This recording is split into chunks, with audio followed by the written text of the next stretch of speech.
About halfway through today's story, it's going to seem like you've reached the conclusion, but trust me, you have not. This story takes a wild turn in the second half.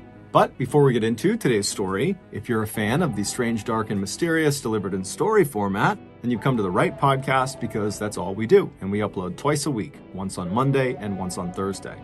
So, if that's of interest to you, please thoroughly smear Poison Ivy all over the 5-star review button's AirPods. Also, please subscribe to the MrBallen podcast wherever you listen to podcasts so you don't miss any of our weekly uploads. Okay, let's get into today's story.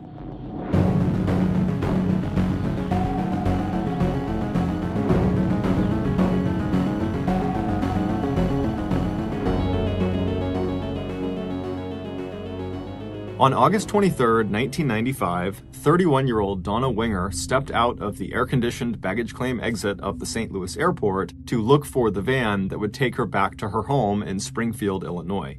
Next to Donna was a cart carrying all of her luggage. Slung over her forearm was the carrying handle of a child's car seat, and sleeping inside of it was Donna's 3-month-old daughter, Bailey. The 88-degree afternoon was warm, even for August, but not nearly as hot as it had just been in Florida, where Donna and Bailey had just spent the last few days visiting with Donna's dad, mom, stepdad, and 2 sisters. Now tanned and rested from her vacation, Donna couldn't wait to get home to tell her husband Mark about the trip. Feeling very tired, Donna suddenly felt totally relieved that her mother and stepfather had hired a private driver to take her and her daughter the rest of the way home. It was about a 2-hour drive from the airport to her single-story house just outside of the city, and with a private driver, she and her daughter could just sleep the whole time. A minute later, a 27-year-old, lanky, dark-haired man stepped out of a waiting van parked in the limo area and waved at Donna, holding up a handwritten sign that had her name on it. As Donna started to gather her bags, the driver smiled at her and hurried over to give her a hand. A few moments later, he had opened the hatch of the van and stowed the luggage in the trunk, while Donna carefully strapped Bailey and her car seat into the back seat of the van, and then she too climbed inside and buckled up as well. The man hopped into the driver's seat and checked his rear and side view mirrors, then pulled out into the stream of traffic headed for the airport exit. Even though all Donna wanted to do was just sleep, she figured she should wait to see if the driver was the type of person who wanted to make small talk, in which case she could indulge him for a few minutes and then go to sleep, and then she wouldn't be as rude. And sure enough, within seconds of starting the car, the driver wanted to chat. He introduced himself as Roger Harrington and said that he lived in the area.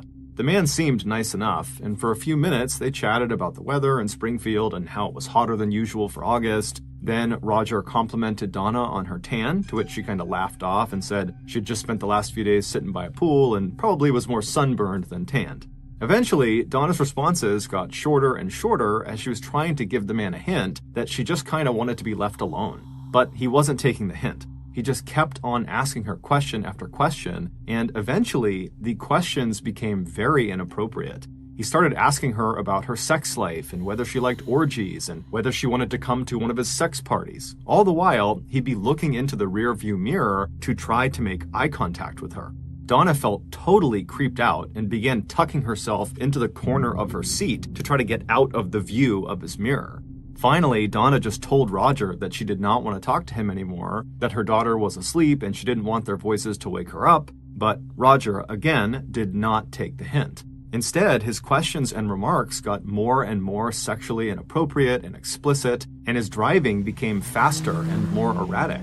And then he started talking about the voices he heard in his head, like the one belonging to an entity he called Dom that apparently told him to do bad things, and lately Dom had been telling Roger to hurt people.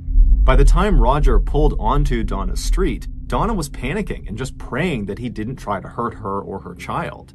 And so when he pulled up in front of her house, Donna hopped out of the car, grabbed her daughter, and practically ran her into the house. And then she went back outside, and without even looking up at Roger, she just grabbed all of her things and then rushed back inside the house. With her front door shut and locked, Donna looked through the peephole of the door and watched with relief as Roger climbed into his van and drove off.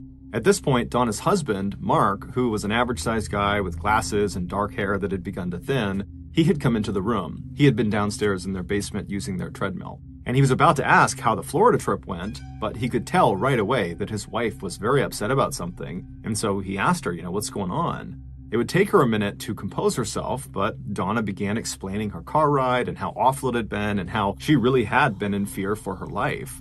Mark listened attentively while he held their daughter Bailey, and even though he was calm and reassuring on the outside, inside he was furious. How dare this man put his wife and daughter in danger? So at some point toward the end of her explanation of what happened, Mark told Donna to just write down an account of exactly what happened on the drive so that they could use it later on if they decided to file a complaint. Donna agreed that that was a good idea, and so she stepped away and jotted some notes down on some paper, and then she stuck those notes to the refrigerator door with a magnet. Then after that, even though both of them were still upset about the whole driver thing, they shifted their focus to their daughter, who was now rolling around on the ground, smiling and cooing. And before long, the couple was down there with her, laughing and goofing around. By the next morning, things in the Winger household seemed to be back to normal. Mark, a nuclear engineer for the state, was getting ready to go to work. Donna was still on maternity leave, so she and Bailey sat in the kitchen with Mark while he ate his breakfast. Married for 6 years, the only source of tension in the Winger household had been Donna's heartbreak years ago when she found out that she could not have children of her own. But the couple got over it, and Mark and Donna filled their lives with family and friends. They were as openly affectionate with each other as they had been when they first got married in 1986. They were very active in their synagogue and were part of its tightly knit Jewish community. The pair complemented each other beautifully. Mark was soft-spoken but had a great sense of humor, and Donna was outgoing with a smile that could light up the room. Everybody loved them. And in June of that year, just 3 months before Donna's trip to Florida, the couple got some amazing news. A teenage mother in the hospital where Donna worked as an operating room medical technician had just had a baby and wanted to place the infant for adoption. Donna and Mark immediately filed the paperwork, and a few days later, on a bright, warm day right outside of their house with family and neighbors looking on, Bailey was delivered into Donna's arms by a man from the adoption agency. Life was perfect. As Mark kissed Donna and Bailey goodbye that morning, Donna's awful encounter with Roger, the driver, had already faded from their memories. But that evening, she and her husband would be forced to talk about him again.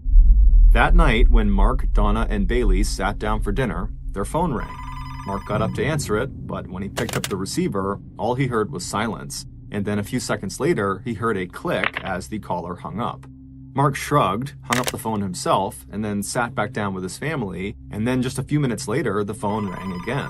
Annoyed, Mark got up, answered it, and again, he heard silence, followed by a click. When Mark sat back down the second time, he felt totally unsettled. He couldn't help but think that the person who was calling them had to be Roger.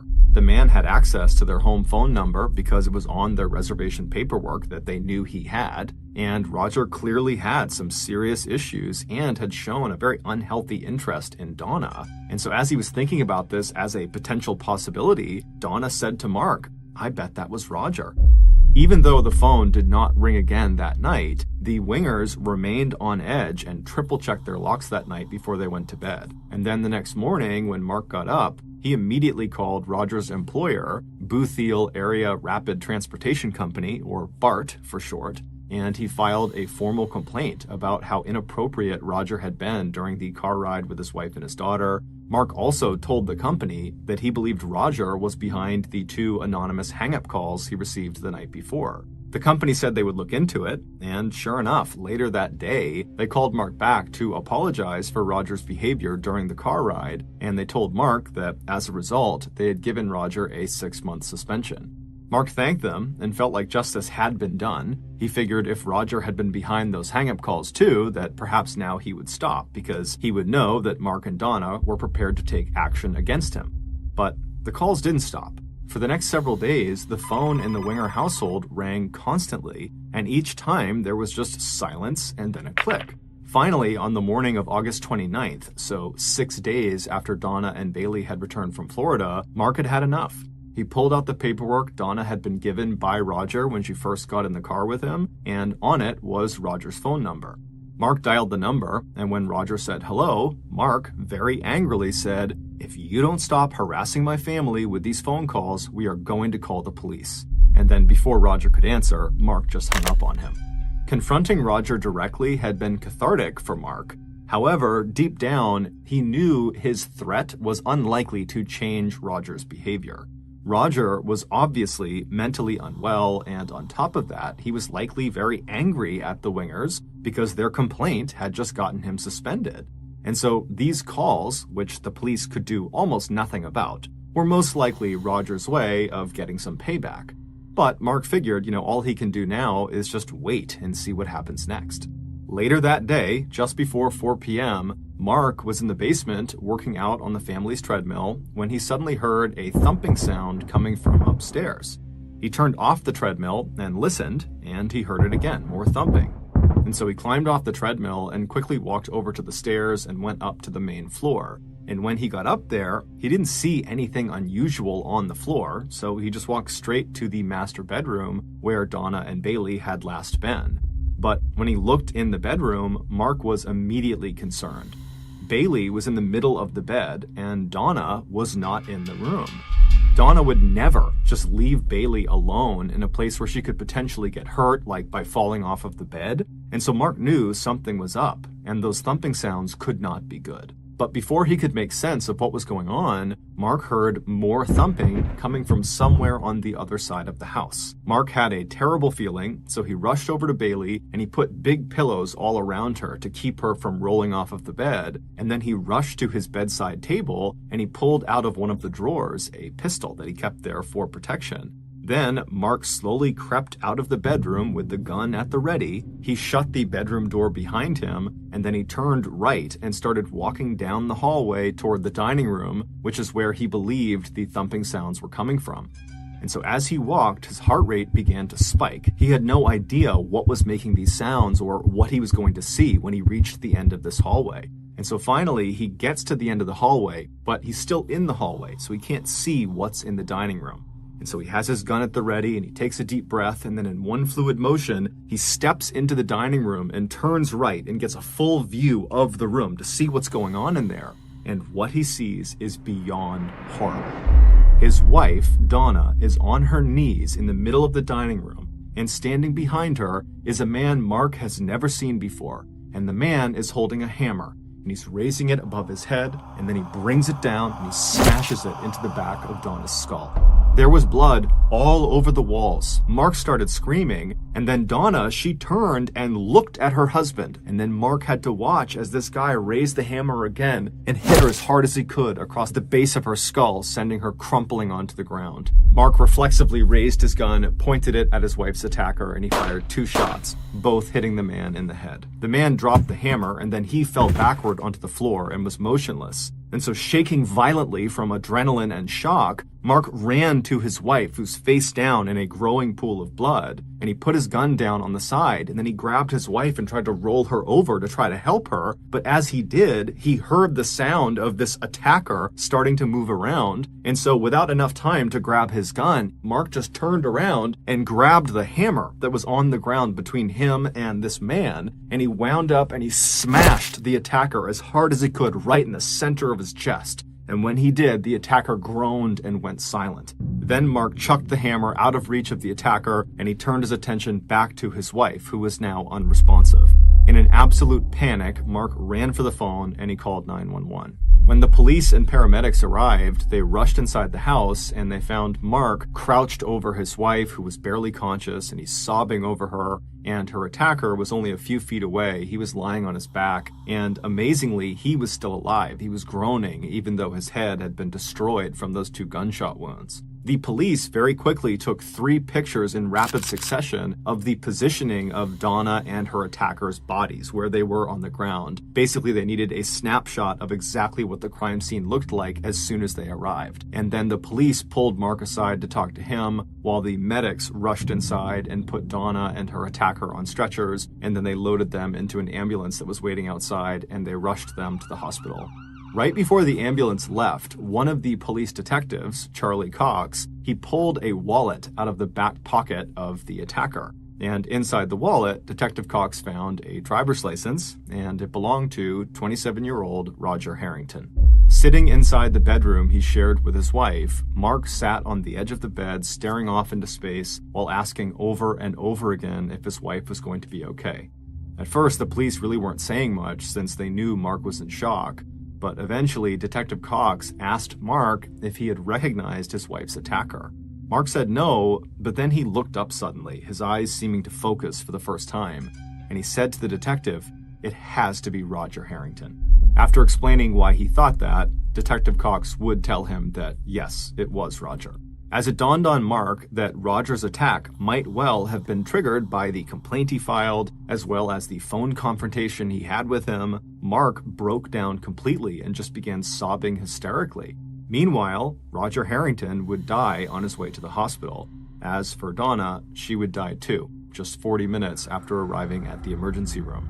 It turned out that Roger Harrington was already known to area police. He had been a psychiatric patient at a local treatment facility. Although he did not have a criminal history, Detective Cox himself had once had to respond to a domestic dispute between Roger and his then-wife. And in addition to Mark's report of the harassing phone calls and his complaint to Roger's employer, the detectives had also discovered Donna's handwritten note on the fridge that detailed exactly what this guy had done in the car ride with her just 6 days earlier. It all added up to a tragic pattern of obsession and violence. Losing his job had apparently been the last straw. Roger Harrington had snapped. And now Donna Winger was dead. Her baby was again motherless, and Mark's life was shattered. Over the next several months, Donna's family would all take turns flying from Florida to Springfield to help Mark take care of Bailey while he tried to put his life back together. Not only was the extended family devastated by their own loss, they were also horrified by what Mark must have gone through, what he had seen, and what he had been forced to do. And it was obviously taking a toll on him because he had begun drinking heavily. Finally, Donna's mother just stepped in and told Mark, "Look, you really need to go out and hire a nanny who can come in and live with you guys and take care of Bailey, kind of help you get back on your feet again." And so with the encouragement and assistance of Donna's mother, Mark would put an ad out for a live-in nanny. And at the start of 1996, he hired 23-year-old Rebecca Simic, a recent college graduate who had always wanted to work with children and who felt sure she could help fix this broken family. About 4 months later, Donna's mother was hurt, but not totally surprised, when Mark called her to say that Rebecca was pregnant. But Donna's family really liked Rebecca. She was not only amazing with Bailey and with Mark, but she also was just very respectful of the situation she was in. And in many ways, she represented a way forward for Mark and for Bailey, and so Donna's family gave the couple their blessing. And at the end of the year, Mark and Rebecca eloped to Hawaii for a quiet wedding ceremony, and then over the next 4 years, Mark and Rebecca went on to have 3 children of their own. They also left the house where Donna was killed and moved to a larger house in the country with room enough for their growing family. Eventually, Mark withdrew both from Donna's family and from the tight-knit Jewish community that had been such a big part and reminder of his life with Donna. He also lost touch with their rabbi and converted to Christianity. But despite these changes, Mark never forgot about Donna. Even though the investigation into her death was officially closed, Mark periodically would stop in to the Springfield police station to ask them if they had learned anything new about Roger Harrington's motivation for this crime. Mark knew that Roger was unhinged, but the attack just seemed so random. Roger had only met Donna a few days earlier. What could possibly drive him to kill her so quickly? Even though her attacker was dead, Mark felt determined to see to it that someone be held accountable for Donna's death. And so Mark filed a lawsuit against BART, the transportation company that had employed Roger. Mark claimed that BART was negligent in hiring Roger, and they should have known that he was dangerous. With millions of dollars in potential damages at stake, BART attorneys began their own investigation into the circumstances around Donna's death. But years would go by, and the lawsuit just kind of dragged on quietly, and no new developments were discovered. But all that would change in 1999. In February of that year, the Springfield police got a call from a local woman who made an outlandish claim.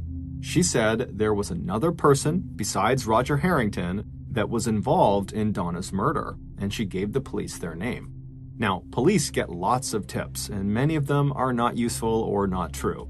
But the detective who received this tip had been directly involved in investigating Donna's murder back in 1995, and he had always kind of had his doubts about the way the crime scene was interpreted at the time. And so after getting this tip from this woman, the detective decided to review some of the evidence from Donna's case, and very quickly he noticed a discrepancy.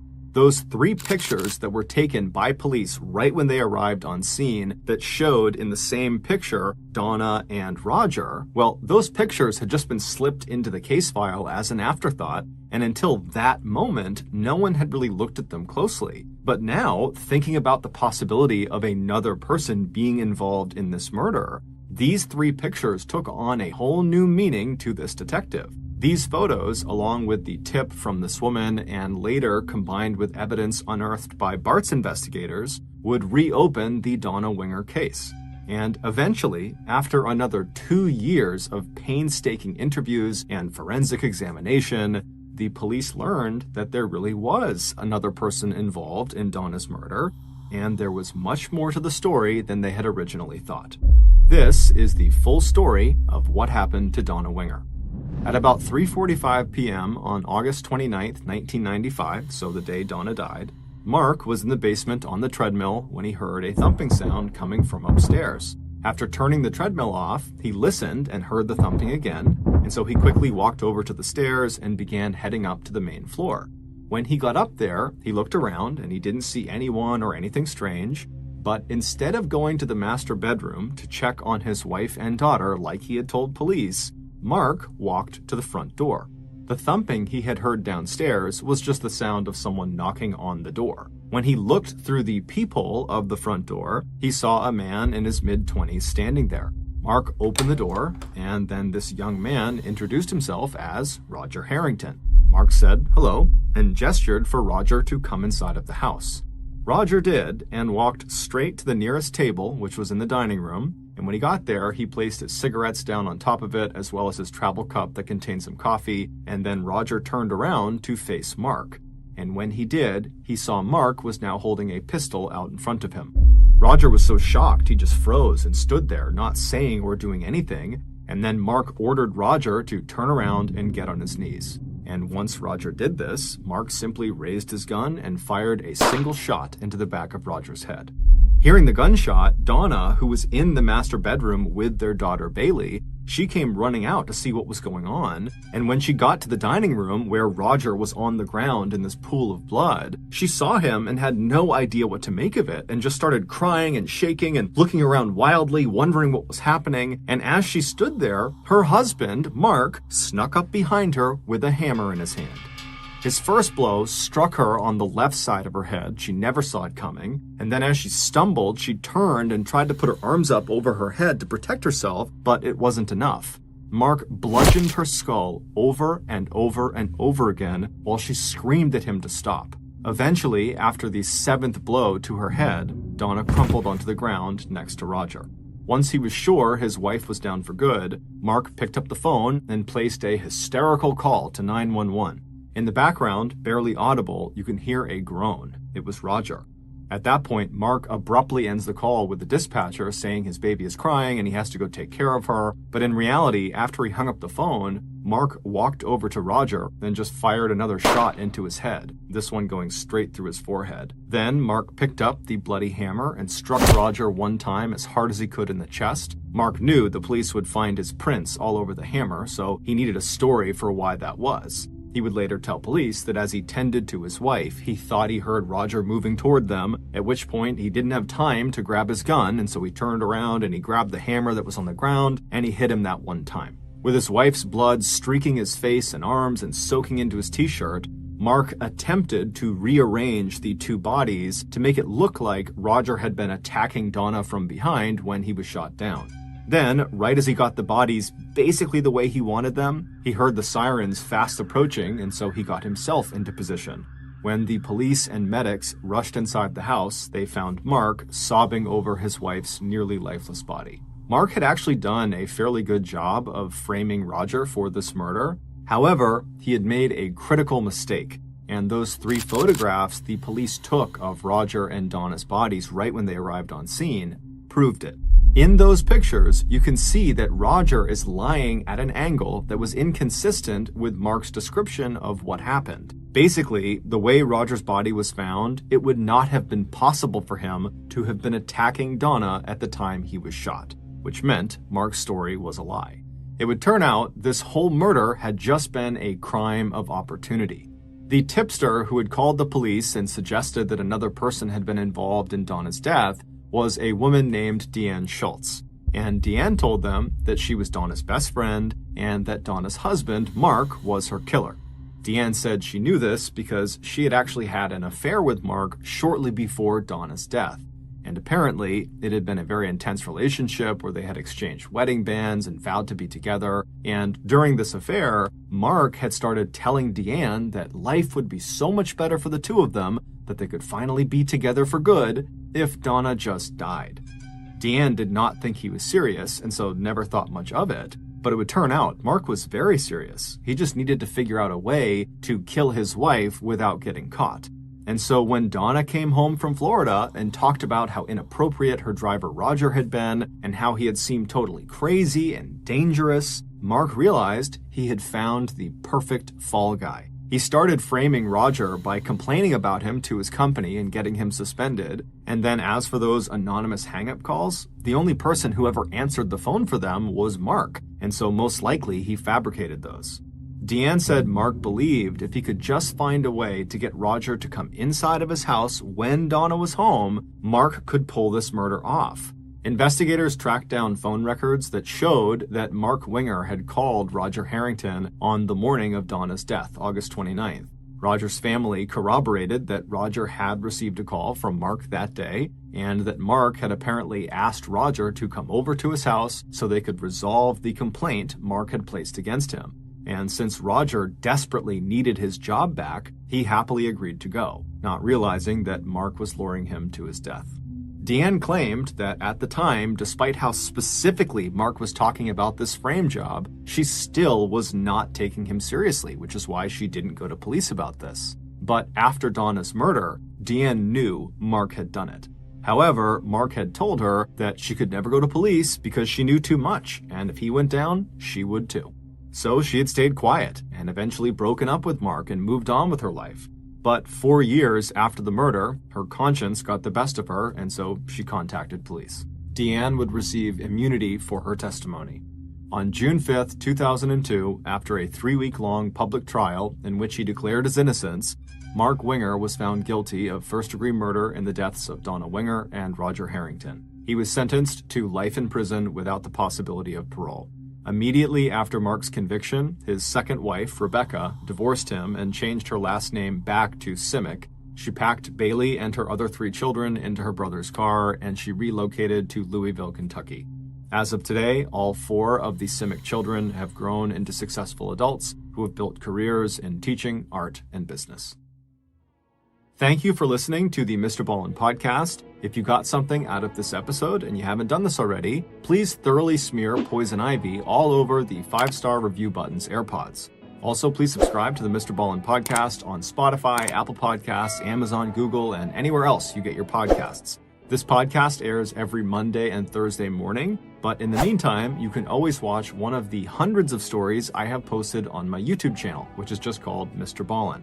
If you want to get in touch with me, please follow me on any major social media platform. My username on all of them is just @MrBallen, and then you can send me a direct message. I do read the bulk of my messages. Lastly, we have some really cool merchandise, so head on over to shopmrballen.com to have a look. So that's going to do it. I really appreciate your support. Until next time, see ya.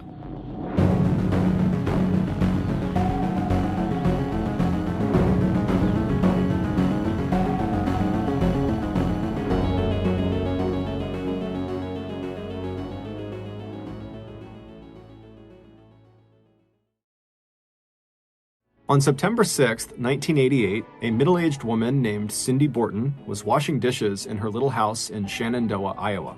As she did this, she heard a knock on her back door. She glanced at her watch and saw she only had a few minutes before she had to get ready for work, and so she hoped whoever was out there was not expecting a long visit. A few hours later, the Shenandoah police would arrive at Cindy's house. and they would discover a crime scene so gruesome that they had to call in a special investigative unit just to process it.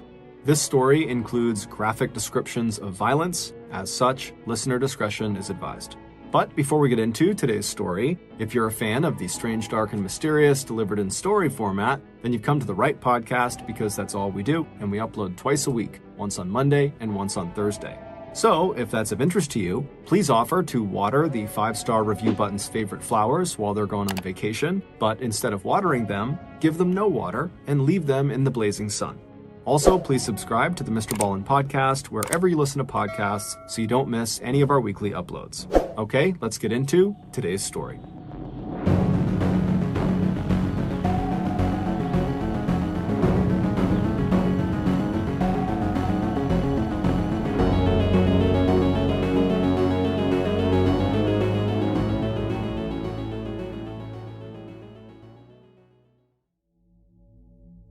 The state of Iowa is known as the corn capital of the world. But Iowa's 3 million residents do a lot more than produce billions of bushels of corn every year. They also personify some of the best qualities that America has to offer. Located in the Midwestern part of the country and surrounded by 2 rivers and 6 other states, the people of Iowa take pride in being friendly, considerate, law-abiding, hardworking, and just plain nice. The state is one of the safest in the country, and every year, national surveys show that Iowa residents are among the most polite Americans you will ever meet. And if there's one place in Iowa where you are guaranteed to be treated, quote, Iowa nice, it's the little town in the southwest corner of the state called Shenandoah. At one time, Shenandoah was considered the seed and nursery capital of the entire world. They no longer hold that title, but residents of this town are still surrounded by some of the most beautiful flowers and trees on the planet, along with some of the best tasting fruits and vegetables. And back in 1988, if there was one person in Shenandoah who absolutely embodied the town's spirit of friendliness, hospitality, and local pride, it was 39-year-old Cindy Borton. If you were a visitor to Shenandoah back in the late 1980s, Cindy would be one of the first people to run right up to you to introduce herself and offer you directions or recommendations of where to go in her little town. And if you were one of Cindy's friends or neighbors, she would drop anything she was doing to help you, and it didn't matter if it was day or night. Unlike many of the town's 5,500 residents whose family had been living in the town for generations, Cindy and her husband Robert and their son John had moved to Shenandoah later in life. Cindy was born on May 22, 1949, in another small Iowa town called Garwin that was located 3.5 hours to the northeast of Shenandoah. There, she and her brother had grown up playing outside and helping their parents with daily chores. After high school, Cindy went to work at a local restaurant, which is where she met her future husband, Robert. He had grown up in another Iowa town about 30 minutes away from her. Robert was a stocky young man with horn-rimmed glasses and brown hair that he swept back from his receding hairline, and when he met Cindy, he was instantly charmed by the smiling and laughing waitress with thick dark hair and shining eyes. A year after meeting, Cindy and Robert got married, and 1 year after that, they welcomed their first and only child, a baby boy named John. Early on in their marriage, Robert enlisted in the U.S. Navy, and so he was gone a lot of the time. As a result, Cindy stepped up and became the anchor of the family, always putting the needs of her husband and her son over her own. She also began working multiple part-time jobs to supplement Robert's military income, which was just not that much. However, she only took jobs that did not interfere with her ability to spend quality time with her son, John.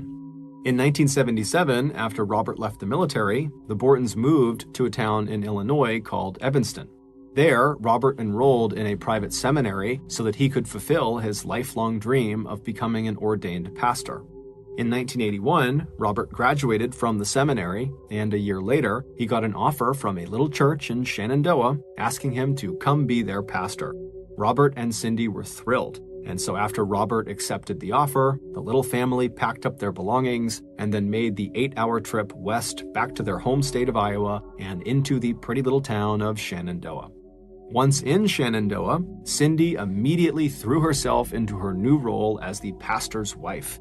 She was naturally outgoing and empathetic, and so she pretty much instantly became a favorite, not just with Robert's congregation, but with the rest of the town as well. Even though Robert had landed his dream job, it was not a high-paying job, and so like Cindy, he needed to go out and pick up some extra work to make ends meet. Robert would get a part-time job at a car dealership where he washed and cleaned cars, and Cindy, after arriving in Shenandoah, worked as many as 3 part-time jobs, including her main one at a donut shop. But despite how much Cindy and Robert were forced to work every week, they were very happy people. In fact, when most people described Cindy when she was living in Shenandoah, they would talk about her laughter, because 1, she seemed to always be laughing and smiling, and 2, because her laughter was incredibly infectious, and anyone who heard it couldn't help but laugh themselves. But the Bortons' seemingly perfect life would go off the rails in 1987, 5 years after the Bortons had arrived in Shenandoah. That summer, Robert's church, which had been struggling financially for years, was finally forced to shut their doors, and so Robert's job was gone, and so too was his main source of income. This loss was devastating both emotionally and financially for the Borton family. By September of the following year, 1988, Robert had not had any luck finding another pastor gig in town or nearby, and the income they were making between Robert's car dealership work and Cindy's various part-time jobs was just not enough, and so the couple began talking about relocating. However, they both loved Shenandoah, it was their home, and John, who was 18 at the time, he was about to start his senior year in high school, and so they really didn't want to pull him out until he was done. And so Cindy and Robert decided that they would just stay in Shenandoah and they would weather the financial storm they were in, and then maybe after John graduated from high school, they would think about moving. But when John's senior year actually began that September, the Bortons' 18-year-old son suddenly developed a serious case of senioritis, meaning he didn't want to go to school. And on the morning of Tuesday, September 6th, just a few days into the new school year, John walked into the family kitchen and announced to his mother that he did not want to go to school ever. Cindy had to argue with John all by herself because Robert had already left that morning for work. But luckily, John eventually just gave up because he knew his mother was not going to budge. She wanted him to go to school. And so, begrudgingly, John ate his breakfast, he gathered up his backpack, and he followed his mother out to her car that was parked in the driveway. On the drive to school, Cindy reminded her son that she'd be working at the donut shop that afternoon, and so he'd have to walk home. When they arrived at Shenandoah High School a few minutes later, John, who was still very annoyed with his mother for forcing him to go to school that day, he got out and he slammed the car door before mumbling a barely audible goodbye to his mother. As Cindy drove the short distance back to their house, she tried to tell herself that, John's behavior was just typical teenage behavior, and once the school year really got going, John's attitude would surely improve. Still, it was something she intended to talk to Robert about when he came home that afternoon for his lunch break. Once Cindy was back at their home, she parked the car in the driveway and walked through the back door and down the short hallway into the kitchen. After cleaning up the breakfast dishes, she caught up on a few household chores and made sure that the clothes she planned to wear to work that afternoon were clean and ready to go. Then she glanced at her watch and headed back into the kitchen to heat up some spaghetti sauce and pasta for lunch with Robert. Right at 12 p.m. that afternoon, just a half-mile away, Robert would tell his boss that he was headed home for his 1-hour-long lunch break. A few minutes later, Robert pulled his pickup truck into the driveway of his modest little house, he turned off the engine, and he walked up the steps to the front door. As he stepped into their small living room, he called out to let Cindy know that he was home. After she called back to him from the kitchen, Robert went to the first-floor bathroom to wash up before he too headed into the kitchen to join his wife.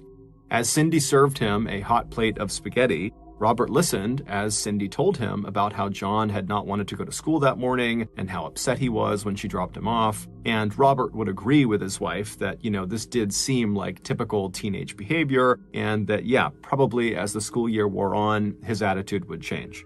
The pair would chat about John's behavior for the bulk of their meal, and then at about 12:45, Robert put his dishes in the sink, he thanked Cindy for his lunch, and then he told her he'd see her that afternoon after she got home from her shift at the donut shop.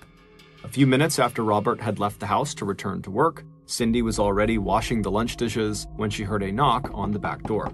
She glanced at her watch and wondered who would be visiting her in the middle of the day. A little over an hour later, at around 2 p.m., Robert received a call at the car dealership where he worked. When his boss handed him the phone, Robert heard the voice of Cindy's coworker at the donut shop. Sue Rogers told him that Cindy had not shown up for work, which was unlike her since she usually arrived for her shift early. Sue had tried calling the Borton house, but no one had picked up. Robert told Sue that, maybe Cindy had taken a nap after lunch and she's just overslept. An hour later, at 3 p.m., Robert got another call from the donut shop.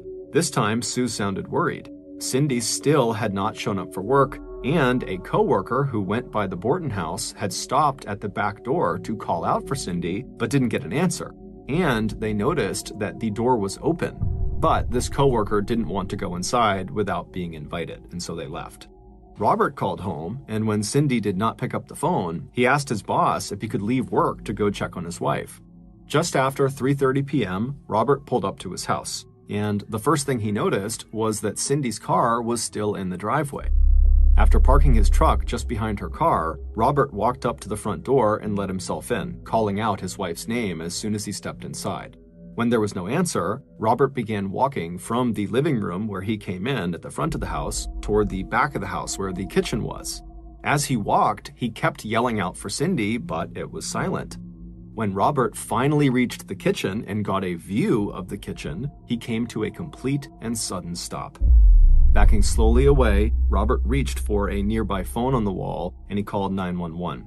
When they picked up, he would tell police to come to his house right away because his wife had had a terrible accident. After hanging up the phone, Robert grabbed the family dog's collar off of a nearby hook, and he put it on the dog and led the dog outside to the backyard where he tied the dog up, and then Robert walked around the outside of the house to the driveway in front, where he leaned against the side of Cindy's car, and there he waited patiently for the police to arrive. When the local police and ambulance arrived at the Borton house a few minutes later, Robert stepped forward to meet them. Then he stayed outside while the police and the medical technicians entered the front door and made their way into the kitchen and back. What they saw inside was so shocking and so gruesome that the chief of police, Richard Hunt, he knew this was not a crime or a crime scene that his local police force could handle. He needed serious help from the state, and he needed that help right away. The kitchen was covered in blood, and lying on her back in the middle of the floor was Cindy Borton. She had been stabbed 29 times with various bloody weapons that were found near her body on the ground. Based on the sheer violence of the attack and the fact that the back door had been unlocked and undamaged, Chief Hunt was sure that this crime had been personal. He knew the crime statistics in Iowa. 85% of all homicides in the state were committed by people and family members who were close to the victim, which meant that right away, Cindy's husband, Robert, and her son, John, were at the top of the list of potential suspects. And so as Chief Hunt and the rest of the local police force more or less waited for the state law enforcement to arrive so they could actually begin processing the scene, Chief Hunt decided to just go outside and speak with Robert. And so he went outside, he walked down the front steps, and he made his way over to Robert, who was still near Cindy's car, and Chief Hunt would ask him, "Robert, do you have any idea who could have done this to your wife?" After Robert said, no, he didn't, the police chief was shocked when Cindy's husband went on to insist that his wife's death must have been an accident. But before the chief could continue questioning Robert, they were interrupted by the arrival of the Borton family's son, John, who was walking down the road towards the family house on his way home from school. John slowed down as he approached the house and took in the sight of the police cars and an ambulance parked along the curb and the yellow crime scene tape along the perimeter of their yard. When John reached his father, Robert told him that something bad had happened to his mother and that she was dead. But as Robert reached out to put his hands on his son's shoulders, John dropped his backpack and just turned around and started running. Later, he would tell law enforcement that the news was so shocking he just couldn't handle it, and so that's why he ran. When John did return to his house almost 2 hours later, personnel from the state's Division of Criminal Investigation had finally arrived, and they were dusting for fingerprints and gathering evidence inside of the Borton house. and local law enforcement had fanned out around the neighborhood to ask the Bortons' neighbors if they had seen anything unusual or suspicious that day. By then, Robert had also told police exactly what he had done that day, starting with him leaving the house at 6:45 a.m. to go to work, and then arriving at work at 7 a.m., and then coming home again at noon for lunch with Cindy, and then leaving again and getting back to the car dealership at 1 p.m. Robert also described the calls he got from the donut shop saying that Cindy had not shown up for her 2 p.m. shift, and he would describe to police what it was like when he arrived at his house at 3:30 p.m. to check to see if Cindy was okay. After John was back at the house, he would tell police that he had been at school from the time his mother had dropped him off in the morning until school let out at 3:30, and then he had walked home. When the state investigators asked John if anything about that morning had seemed out of the ordinary, at first John said no, but then after a few seconds, he changed his answer to yes. He said that he and his mother had been arguing that morning because John didn't want to go to school that day, but he told police this was not anything serious. By the time John and Robert left the Borton property to go stay that night with friends that they knew from Robert's old church, word had spread throughout Shenandoah that something unspeakable had happened to one of the town's most popular residents. Early the next morning on September 7th, there were police officers waiting at Robert's car dealership to check on Robert's alibi. And while Robert's timesheet confirmed the timeline Robert had given them, Robert's boss added one detail about that day that Robert had left out. When Robert arrived back at the dealership after his lunch break, he had apparently changed his clothes. When asked if that was unusual, his boss would say, "Not really." Robert's boss would say that on Tuesdays, the car dealership's commercial cleaning service would come by to pick up dirty uniforms and rags, and so Robert's boss thought that, maybe Robert had come to work that day in his work clothes, he had gotten a full morning of work in, and then when he went home for lunch, he had changed, and then when he had come back, maybe he had dropped off those dirty clothes from the morning with the cleaning service. While this seemed totally plausible, investigators couldn't help but think that if Robert was involved in the murder of his wife, and if there was any evidence from the murder on those work clothes, well, that evidence was now being destroyed by a commercial washing machine. Meanwhile, investigators who had arrived at Shenandoah High School early that morning to check John's alibi also had some questions. It would turn out John's alibi was not as straightforward as he had made it seem. His teachers at his high school told police that yes, John had come to school the previous day, but he did not have any classes between 1 and 3 p.m., and no one could really verify his whereabouts at that time, and it just so happens that that was likely the time frame when his mother was killed. And later that afternoon, a neighbor would tell police that they had seen a teenager running through the Bortons' backyard around the time that Cindy would have been killed. The neighbor couldn't give police much of a description of this teenager, except to say that the teenager was a boy and that he had a thin build and it looked like his hair was brown, which was basically a perfect description of John. And so, 2 days after Cindy's death, detectives brought John into the police station for questioning. When pressed about the 1 to 3 p.m. gap in his alibi, John would adamantly state that he never left school grounds during that time period. He said he had been at school all day from the time his mother dropped him off until he walked home and discovered the police and ambulances in front of his house. When asked about his parents' relationship, John admitted that there was some tension there and that sometimes he heard his parents arguing, mostly about money. But John also told police that his mother and father were very committed to each other and had been quite happy in the past. And so no matter what problems they might be having, John was confident that his parents were not even close to getting divorced. He believed they would look to find a solution that kept them together. As for his own relationship with his mother, John told police that his mother had been everything to him and that it totally crushed him that his last interaction with her was that stupid fight about him not wanting to go to school. Despite Robert and John continuing to deny that they had anything to do with the murder, 48 hours into the investigation, the father and son were still the prime suspects. 3 days after Cindy's murder, on September 9th, the results of her autopsy came back. Based on the fact that the spaghetti she had eaten for lunch on the day of her murder was completely undigested, police were able to narrow the time of her death down to about 1 p.m. Meanwhile, investigators questioning teachers and students at Shenandoah High School were starting to believe that John had been telling the truth, that he really had been on school grounds on the day of the murder from 1 to 3 p.m. At Cindy's memorial service on September 13th, 6 days after her murder, investigators were waiting outside the church. Before scratching John off of their suspect list, they wanted to talk with John's best friend, Jim Bettis, to see if he could offer any additional insights into John's relationship with his mother. Jim had been a frequent visitor at the Borton household, and since Cindy's death, he had been spending a lot of time with John, comforting him. And so police were hopeful that if John was involved, maybe Jim would have picked up on it, and maybe Jim would be willing to talk about it. But according to Jim, there really were no problems between John and his mother. He said John loved his mother and that he would never hurt her. And as for that fight that they got in over John going to school or not that morning, Jim said that was totally insignificant and not a reflection of John and Cindy's actual relationship.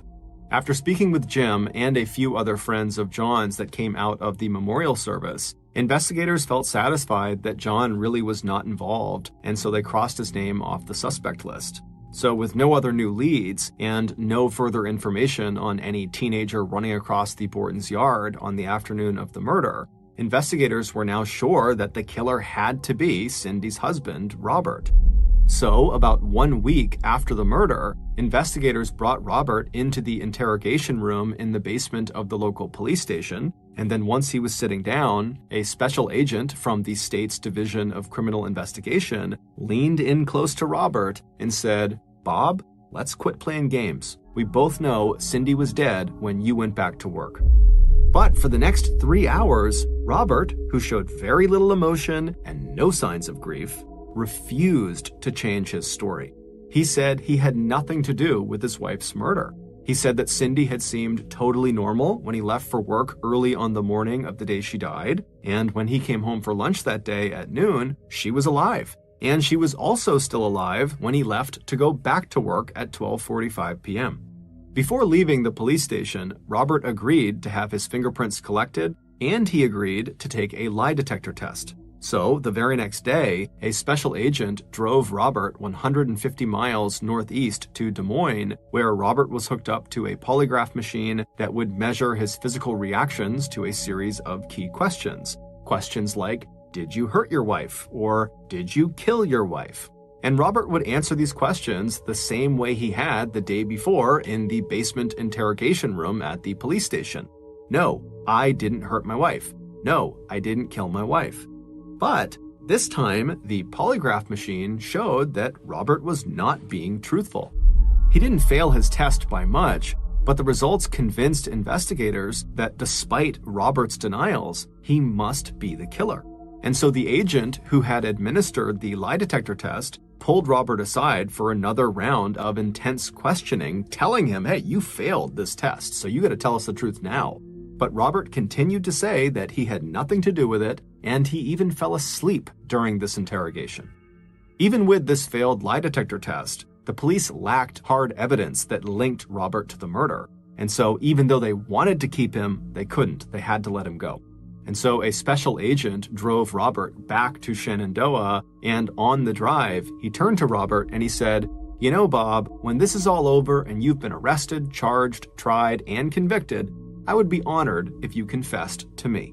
But a week later, 2.5 weeks after Cindy's murder, investigators got another piece of bad news when the state's crime lab reported that they had not been able to lift any fingerprints from the various murder weapons that had been found in Cindy's kitchen.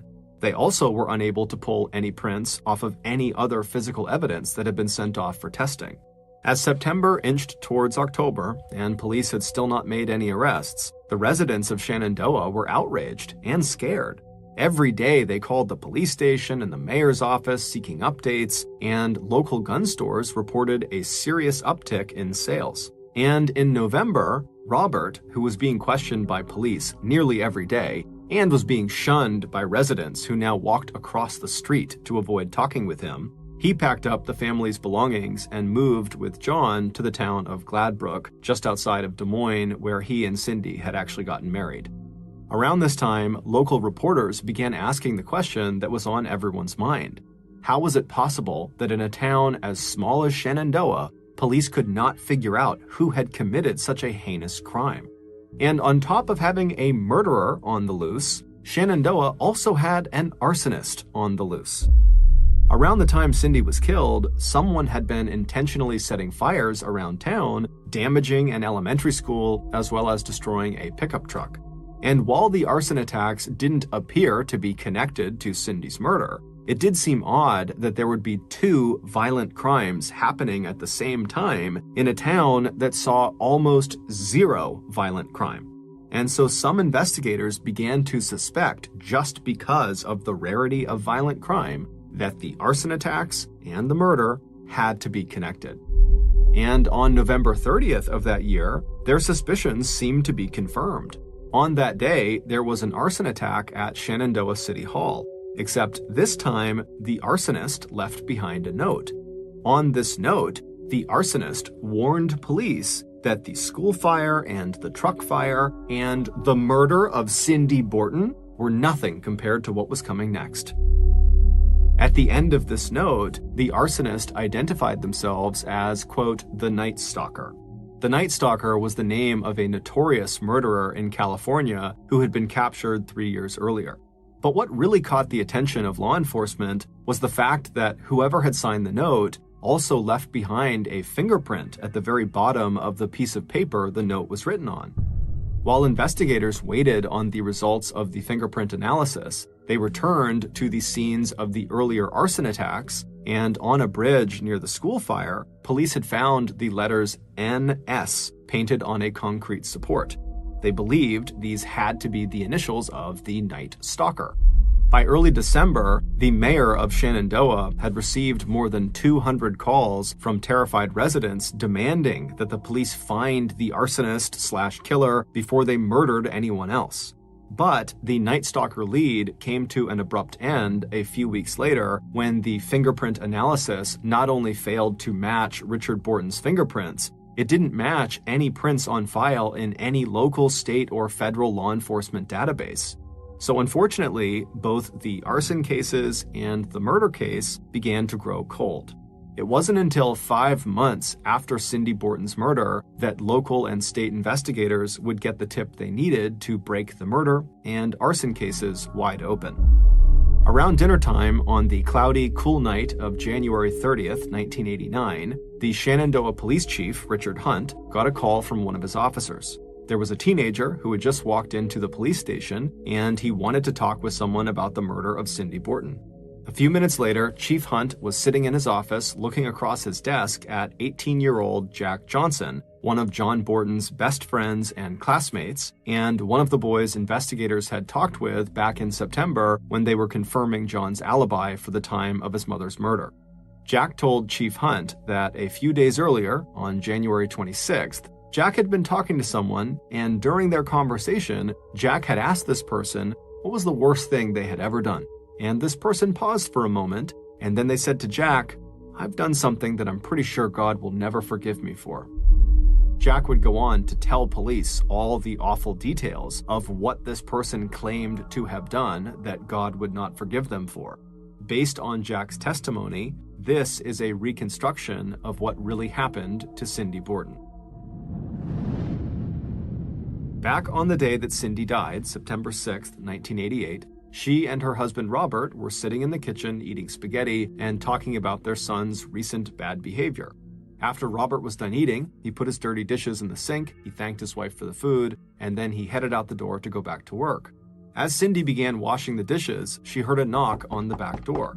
Glancing at her watch, she saw it was already almost 1 p.m., which meant she didn't really have a lot of time to visit with whoever this was before she had to step away and get ready for her 2 p.m. shift at the donut shop. And so feeling a little bit flustered, Cindy turned off the faucet and she dried her hands, and then she walked around the counter and she walked down the very short hallway that led to the back door of the house. And as she walked down this hallway, she looked through the glass of the back door and she saw who her visitor was. And even though she was pressed for time, she couldn't help herself. She smiled. She was happy to see him. However, she was a little bit concerned that her visitor was not in school. But she opened the door, and as soon as the door was open, her visitor immediately reassured her that he understood he was supposed to be in school and he'd be there soon. He was just stopping by because he was hoping that Cindy wouldn't mind being a reference for a job that he was going to be applying for. And so Cindy said, "Yeah, of course I'll be a reference for your new job. I'd love to hear about your new job. Come inside, let's talk about it." And so her visitor stepped inside, and as they walked down the little hallway towards the kitchen, the visitor asked Cindy if it was okay if she got him a glass of water because he was really thirsty. And so Cindy said, "Yeah, no problem. Come in the kitchen, I'll get you water, and we can talk about this new job." And so they start walking down this hallway, and the visitor reaches into his pocket and he unfolds his pocket knife. And right as Cindy is stepping into the kitchen with her back to him, he walks up behind her, he reaches around the front of her neck, and he digs the blade into the front of her throat, cutting her neck wide open. Cindy instinctively reached up and tried to grab her neck to protect herself, but her attacker grabbed her hands, pulled them away, and then with the knife, he dug another trench across her throat. And then the attacker backed up a couple of steps. Cindy, who was now pouring blood out of her neck, stumbled forward into the kitchen, and then she whipped around, clutching her throat, looking at her attacker. It was 18-year-old Jim Bettis, her son's best friend.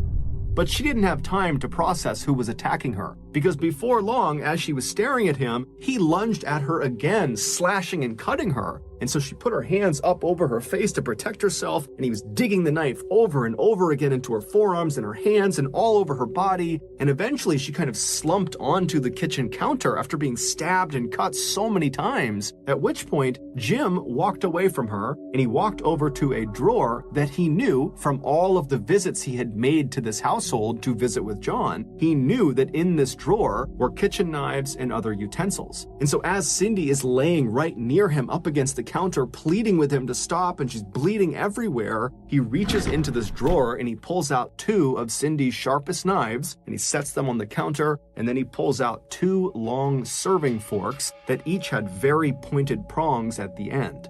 And so he turns around to look at Cindy, and Cindy sees what he's doing, and so she tries to make a run for the phone to call 911. But before she could get there, Jim grabbed the two knives that he had just taken out of the drawer, and he leapt in front of Cindy and began stabbing her over and over and over again on her sides, her front, her face, her hands, her legs, anywhere he could, he would stab her.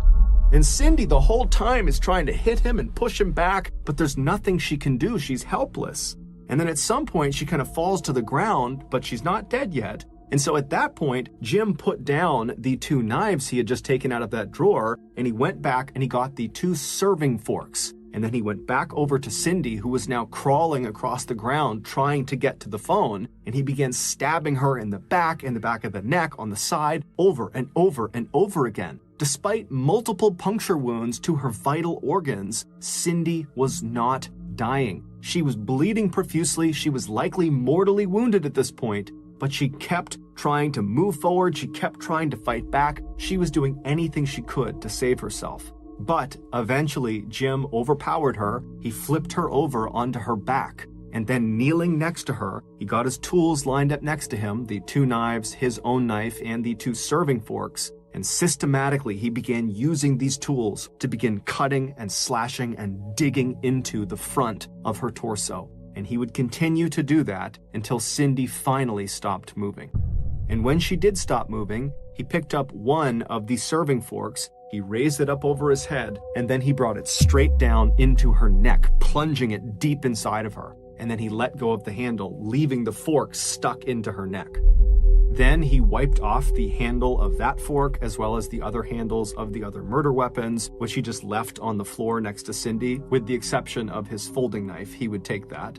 Then Jim stood up and walked into the small bathroom near the kitchen, and he washed his hands and face, leaving faint traces of blood in the sink, but wiping his fingerprints from the faucet handles. Then Jim retraced his steps to the back door. He stepped outside and he paused for just a minute before taking off at a run across the Bortons' yard. He would be seen by that neighbor, except the neighbor would only be able to describe him as a thin teenager with brown hair. 3 hours later, Jim and his parents would be out driving around when they passed John, who had just bolted from the scene and the news of his mother's death. Jim's parents slowed the car down, and Jim leaned out the window and he comforted his friend, asking him if he wanted to come into the car and talk about what happened. Did he need a ride anywhere? But John, who was in a state of shock, would just shake his head and keep on running. 5 months after killing his best friend's mother, Jim would confess his crime to his other best friend, Jack Johnson. Not only would Jim tell Jack exactly where he had disposed of his pocket knife, he would also draw a diagram for Jack showing him exactly where Jim had left Cindy's body inside the Bortons' kitchen. On the night of January 30th, which was the day that Jack Johnson had gone to police to tell them about Jim, he presented Jim's hand-drawn diagram and pushed it across the desk to Chief Hunt. On February 2nd, 1989, police asked Jim Bettis to come to the police station for an interview. Once inside the interrogation room, Jim denied everything, saying he had never had that conversation with Jack Johnson. But after agreeing to let police collect his fingerprints, police determined Jim's prints matched the one found on the note left by the Night Stalker. After another round of questioning, Jim eventually admitted to being the arsonist, but it wasn't until he conclusively and massively failed his polygraph test that he would admit to police that, yes, he had killed Cindy Borton. It would turn out Jim had nothing against Cindy. The person he really hated was his own father. According to Jim, his father had spent years deriding and criticizing him. For a while, Jim had taken out his anger by setting fires around town, but for the last several months, he'd come to despise his father so much that all Jim could think about was killing him. But Jim was afraid of his father and couldn't really imagine himself besting his father in any kind of physical confrontation.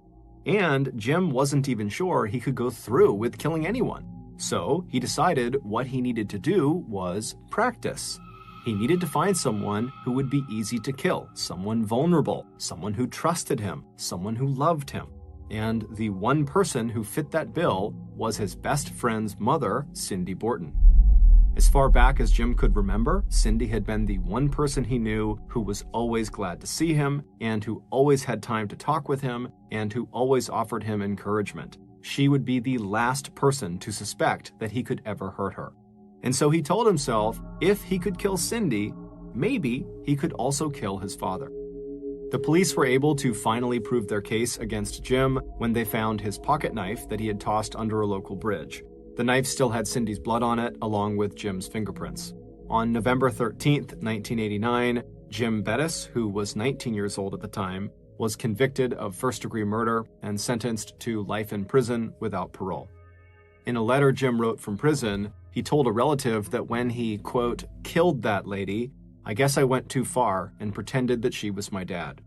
By 1990, 2 years after Cindy's murder, Robert and John had moved again, this time to Eldora, Iowa, a town of 3,000 residents located about 3.5 hours northeast of Shenandoah. Robert would remarry, and he would find work at a plastics recycling plant. State and local law enforcement in Shenandoah defended the intensive investigation techniques they used with Robert, saying that from the start, he was their only viable suspect. Now, 52 years old, Cindy's son John wants people to remember his mother for her life, not her death. He would tell reporters in April of 2022 that she was a wonderful, wonderful person, and I only miss her on days that end in the letter Y. Thank you for listening to the MrBallen podcast. If you got something out of this episode and you haven't done this already, please offer to water the 5-star review button's favorite flowers while they're gone on vacation. But instead of watering them, give them no water and leave them in the blazing sun. Also, please subscribe to the MrBallen podcast on Spotify, Apple Podcasts, Amazon, Google, and anywhere else you get your podcasts. This podcast airs every Monday and Thursday morning, but in the meantime, you can always watch one of the hundreds of stories I have posted on my YouTube channel, which is just called MrBallen. If you want to get in touch with me, please follow me on any major social media platform and then send me a direct message. My username on all platforms is just @MrBallen, and I really do read the majority of my DMs. Lastly, we have some really cool merchandise, so head on over to shopmrballen.com to have a look. So that's going to do it. I really appreciate your support. Until next time, see ya.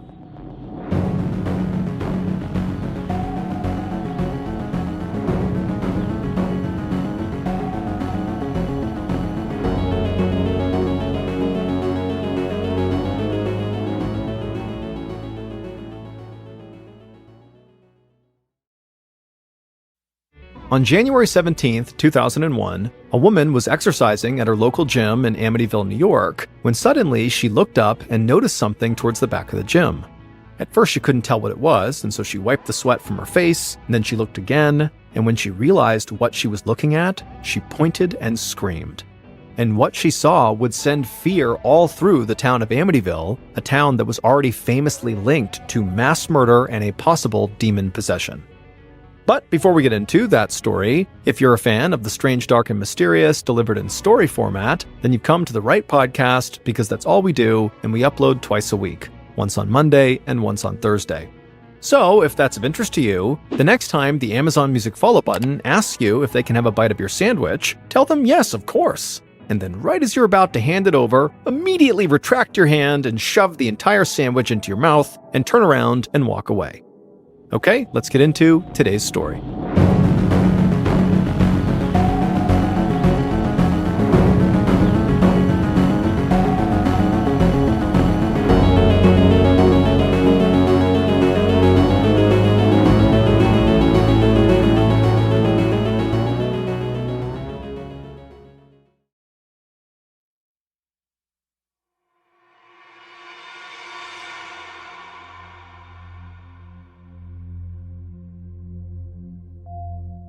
In early 2001, 32-year-old Alex Algueri stood behind the front desk at the Dolphin Fitness Club in Amityville, New York. Alex loved the sounds of a crowded gym, the music pumping through the speakers, weights sliding onto bars, and people cheering each other on as they hit their fitness goals. And a crowded gym also meant that Alex was making money. He and his best friend, Paul Riedel, had opened up Dolphin Fitness 2 years earlier, and they had turned it into a favorite spot for serious weightlifters and amateur weightlifters alike. There was no question Alex was happy about all the money he was bringing in. He'd always dreamed of being a very successful entrepreneur, but the gym was a lot more to him than just a business. Amityville was a small town on Long Island with a strong sense of community, and Alex wanted his and Paul's gym to reflect that. So from the day they had opened Dolphin Fitness, Alex said he wanted everybody who stepped through the doors to feel like they were part of a family. It didn't matter if people were old or young or what kind of shape they were in. Alex went out of his way to help his customers feel good about themselves and to feel like they belonged, and his customers loved him for it. Alex stepped out from behind the front desk and began making his rounds on the gym floor. Alex was a really strong guy. He was just about 6 feet, maybe a little bit under, but he looked like a very serious bodybuilder, super jacked. So most people at the gym called him Big Al. Alex had dark hair and a dark goatee, and on this day he was wearing a long-sleeved black shirt and tight jeans, his standard outfit at work. Alex said hello to just about everybody on the gym floor. He knew pretty much everybody by name. And he was excited to see some new members starting off the new year by coming to his gym. Just then, a young man waved at Alex and asked if he wouldn't mind coming over and spotting him on the bench. And Alex said that was fine, and he walked over to the bench press, and Alex told the young man he'd be ready to grab the bar if the young man struggled to lift it. So the young man took a deep breath, he grabbed the bar, brought it down to his chest, and then in one slow but steady movement, he pressed the bar all the way up, and Alex spotted him the whole time shouting words of encouragement, and then finally when the young man had fully extended his arms and fully did a rep, he racked the bar, and he and Alex exchanged high fives and cheered like he'd just won the Super Bowl or something. Just then, Alex turned and saw a couple of people standing by the front desk. He figured they were potential new members. So Alex scanned the gym and then just shook his head. His partner Paul was supposed to be here right now working too, and really it would have been his job to talk to these two new potential members, but Alex hadn't seen Paul on the gym floor in hours. So Alex walked away from the young man he had just spotted and headed over to the front desk and smiled wide and greeted the couple. The rest of that night pretty much went the same way. Alex did everything and ran the gym, and Paul didn't show his face again. And by the end of the night, after Alex had said goodbye to the last customers and locked up, he was feeling frustrated. Why should he do all the work, but still give Paul half the profits? Alex angrily marched his way towards the back of the gym, past some aerobics rooms to a small office. Alex knew this is where he would find Paul. Alex opened the door, and there was Paul hunched over in a chair and tapping his fingers on a table. Paul didn't look up when Alex walked in. It was like he was off in his own world. Alex figured Paul must be high on cocaine or some other drug. It was a sight that Alex saw way too often. It made him mad because Paul was his business partner and he wasn't doing his job. but it also broke Alex's heart because Paul really was his best friend, and to see him struggle like this was hard. The two men had known each other for years, and they'd gotten along from the first time they'd met. They'd both grown up as working-class kids who dreamed of having their own business someday, and they both loved lifting weights and bodybuilding. So, after becoming fast friends, they began to come up with a plan to open their own gym. For years, Alex and Paul had worked different jobs to save up money, and they had also found some outside investors who believed in them. And so eventually, when they had scraped all the cash together, they opened up Dolphin Fitness together. Now, most people who knew them said these two were closer than brothers. Alex had been Paul's best man at his wedding, and he was the godfather to Paul and his wife Leanne's baby boy. Back in the office, Alex shouted Paul's name, and Paul finally realized Alex was in the room with him. When Paul turned around and looked up, Alex could see his eyes were totally bloodshot. Alex really laid into Paul for not helping him run the gym that night, and he said he didn't understand what Paul was even doing with his life. They had achieved their dream of starting their own business. And on top of that, Paul had a beautiful wife and child, so why was he throwing everything away on drugs and partying like he was still a crazy bachelor in his early 20s? Paul was very defensive and shouted a few obscenities at Alex, and then basically just told Alex to leave him alone. But Alex said he'd had enough. He told Paul that he was ready to dissolve their business partnership and go start his own gym if he had to. That got Paul's attention. He stood up and walked right towards Alex. And Alex was a big guy, but Paul was like a giant. Paul was 6'7" tall with a massive chest and huge arms. And Paul just started screaming, and Alex screamed right back. But Alex knew Paul was not someone to mess with when he was high and also angry. So pretty quickly, Alex just said he was done talking for the night, and he walked out of the office. From the hallway, Alex heard Paul scream at the top of his lungs, and then he heard the sound of an office chair go flying into the wall. Alex angrily clenched his jaw, picked up his pace, and grabbed his coat from behind the front desk. Then he headed out the back door of the gym to the parking lot, he climbed into his black Yukon SUV, and took off. And as he drove, he figured Paul was still probably screaming and throwing more furniture. The following day at the gym, Paul apologized to Alex. Alex was used to this. His friend would do drugs, he would lash out, say stupid things, and then feel bad about it the next day and say he was sorry. Alex accepted Paul's apology like he always did, but he just felt tired from having to deal with the same thing over and over again. Alex was all about family, and he loved the people close to him almost unconditionally. But even he was reaching a breaking point with Paul, and he knew he was not the only one who felt this way. Paul's wife, Leanne, was also fed up with Paul's drug use and angry outbursts. In fact, she was so upset with her husband that she'd gone to stay with her mother in Florida until she could figure out if she even wanted to stay married. Alex knew that Leanne leaving had made it really hard on Paul, but he couldn't blame her. After all, the night before, Alex had threatened to leave Paul and go start his own gym. And Alex had meant what he said, but he knew scrapping the Dolphin Fitness Club and trying to start his own gym would not happen overnight. So Alex decided to look at all of his options and start putting together a new business plan. That way he would feel like he was working towards something. And in the meantime, he hoped and prayed that Paul would get his life together and go back to being the great business partner and best friend that he used to be.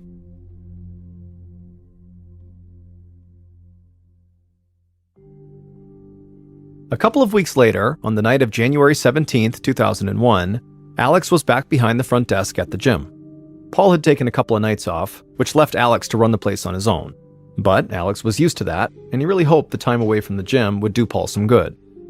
Alex made his usual rounds on the gym floor, talking to customers and encouraging the weightlifters, and then at some point, he heard a woman who was over on the exercise machines shout "Big Al" over the music. Alex turned and smiled at the woman and began walking over to her.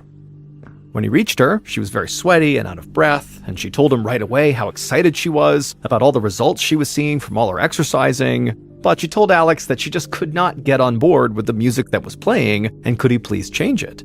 Alex laughed and said of course he would change it, but she told him there was actually this one particular album that really motivated her to work even harder at the gym. And she said Alex had played it during a fitness class that she'd taken from him. And immediately, Alex knew exactly the song she was talking about. He said he had the CD in his car, and he'd just go grab it. Then he turned away from the woman and began walking towards the back door. The cold air hit Alex as soon as he walked out to the parking lot. It was around 35 degrees Fahrenheit, so just above freezing. Alex's coat was still hanging up inside the gym, but it wasn't worth going back for. He'd spent enough winters in Amityville to be used to this kind of cold. So Alex hustled across the parking lot to his black Yukon. When he got to it, he opened up the driver's side door, and the dome light came on. Alex leaned into the SUV and started digging through the CDs that he kept in a case in the passenger seat. Then Alex heard someone shouting behind him in the parking lot, so he pulled his head out of the SUV and he turned to see what was going on, and when he did, he saw someone running directly towards him in the darkness. Back inside the gym, the woman who had asked Alex to change the music, she wiped the sweat from her forehead and looked off towards the back exit. Alex had been gone way longer than she thought he would be, but she figured he must be just having a hard time finding the CD, or maybe he'd stopped in his office to make a phone call before coming back to the gym floor. But then, the woman saw something, and she screamed. Several people stopped their workouts and ran to her to see if she was okay, but she just pointed towards the back of the gym, and then more screams rang out above the music. Alex staggered onto the gym floor. Blood poured down his neck and soaked through his shirt. People ran up to him, and he looked at them, and in a strangled voice he said, "I've been shot." Alex collapsed to the ground. A woman who was a nurse rushed to his side and checked his pulse, and immediately began administering CPR. At the same time, a man ran to the front desk and grabbed the phone and dialed 911. A few minutes later, police and paramedics arrived at the gym, and right away Alex was put on a gurney and rushed outside to a waiting ambulance. Someone had turned off the music by this point, so everybody in the gym just stood there in stunned silence. Most of them were in shock, and they couldn't understand what had even just happened. Everybody loved Alex. Why would someone shoot him? The local police stayed to question everybody at the gym about what they had seen, but their main goal was simply just to get names and contact information for everybody who was there. They knew that a violent crime like this one, that had seemingly just occurred, would quickly be handed off to a larger police force, and so they just wanted to gather up some names to hand off.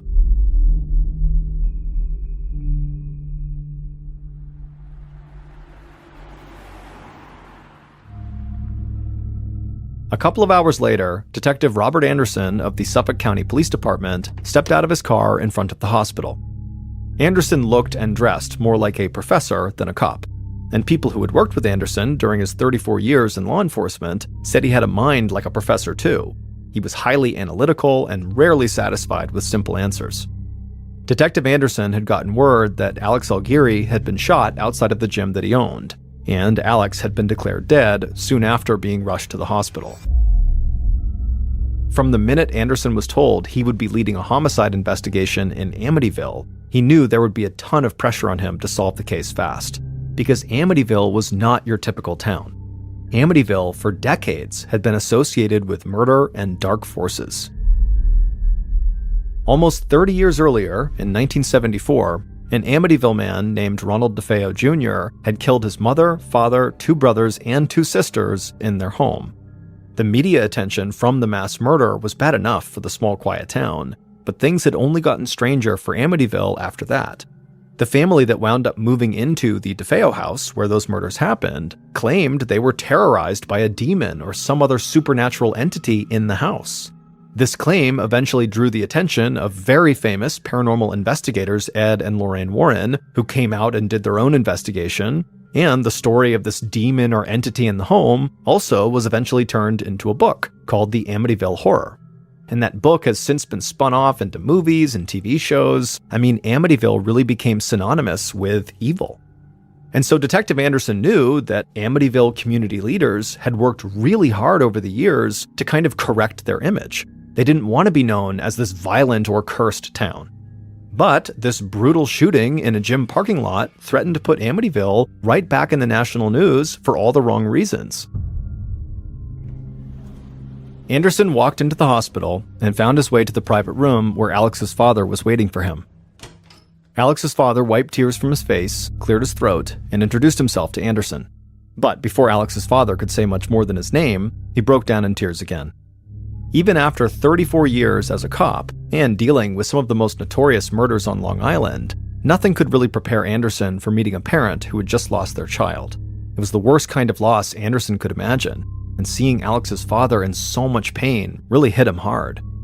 He told Alex's father how sorry he was for his loss, Then Anderson said he hated to put him on the spot at that moment, but he did need to know if there was anyone who might have wanted to hurt his son. Alex's father wiped away his tears and then told Anderson that Alex was the sweetest, kindest man you'd ever meet, and that everybody who knew him really loved him. But then he said there definitely was one person who could have done this to his son: Alex's best friend and business partner, Paul Riedel. It turned out Alex had told his father all about Paul's drug use and his partying, and he had also told him that he was thinking about scrapping the business with Paul and going out on his own. Anderson thanked Alex's father for his help and told him how sorry he was again. Then Anderson left the hospital and drove back to the station.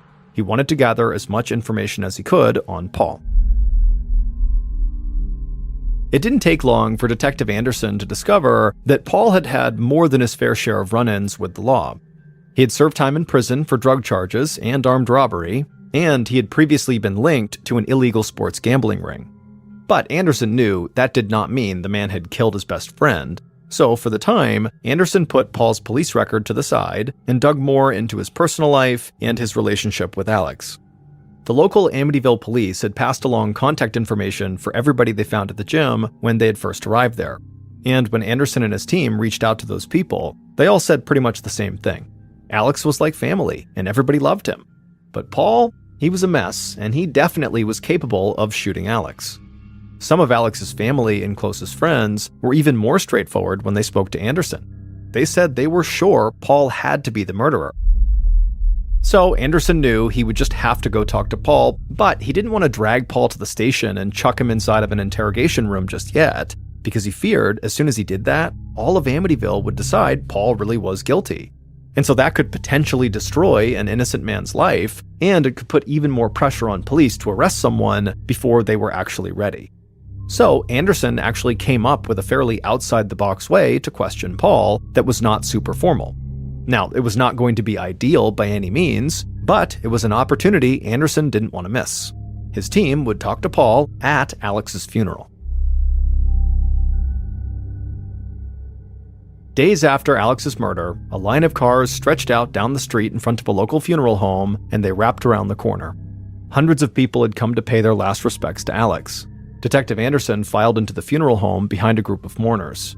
It was common for investigators to attend funerals for homicide victims. It gave them a chance to watch how potential suspects acted. But Anderson was really just there to observe Paul and to see if he could get any information from Paul after the service was over. Anderson watched as Paul made his way to the front of the chapel inside of the funeral home. And it immediately became clear to Anderson that it didn't matter to other people that Paul had not been brought in for questioning yet. Clearly, they had already decided Paul was guilty. People literally shouted at Paul as he walked down the aisle towards his best friend's coffin. They told him to leave and said how dare he show his face here. Paul didn't engage with any of them. He just stared at the floor and clung to his wife Leanne as he walked.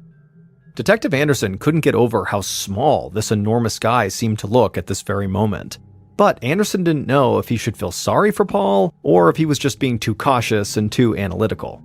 Maybe everybody else was right. Maybe this case was clear-cut and Paul really was the killer. Anderson watched as Alex's friends and family talked about how much Alex had meant to them and how proud they had been of him.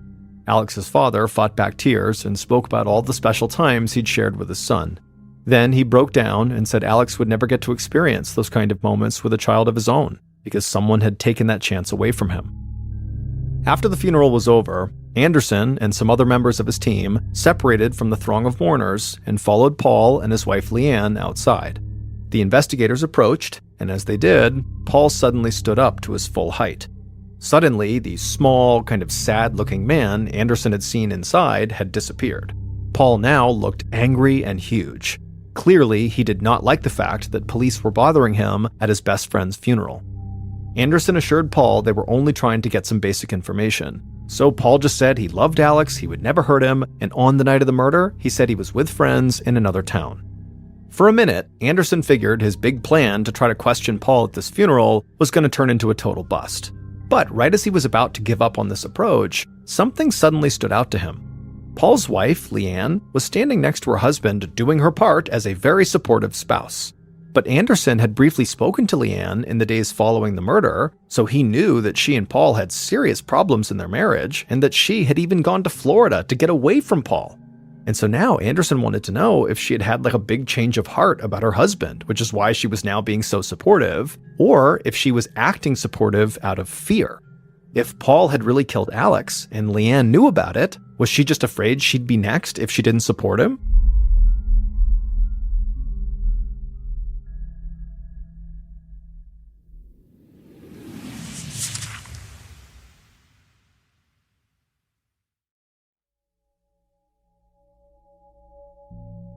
On January 23, 2001, so 6 days after the murder, Detective Anderson met with Leanne at her grandmother's house in a small town that was not too far from Amityville. Leanne was short and thin with long brown hair, and she sounded like a native New Yorker. She led Anderson into a warm, rustic-looking kitchen, and they sat down at the table. Anderson didn't want Leanne to feel like she was being interrogated, so when he spoke to her like they were just two friends catching up. Anderson asked Leanne about the funeral and how she felt when she was there, and very quickly she made it clear that she had not gone there out of fear or anything like that. She had been there because she loved her friend Alex, and she wanted to support her husband Paul. She said that despite their marital issues, they really had been working hard on their marriage. But Anderson wasn't convinced, and so he pressed Leanne a bit, and he asked what had happened that made her leave New York and go to Florida in the first place.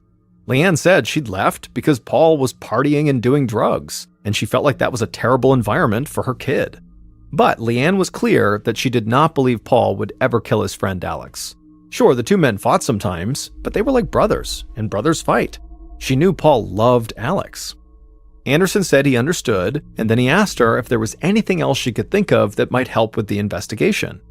Leanne shifted in her chair and then looked around the room like she was trying to make sure nobody else was listening. Then she leaned closer to Anderson, and in a quiet voice, she told him there was something going on that he needed to know about. Paul had gotten into trouble with the mob, and he had actually received a rat card in the mail.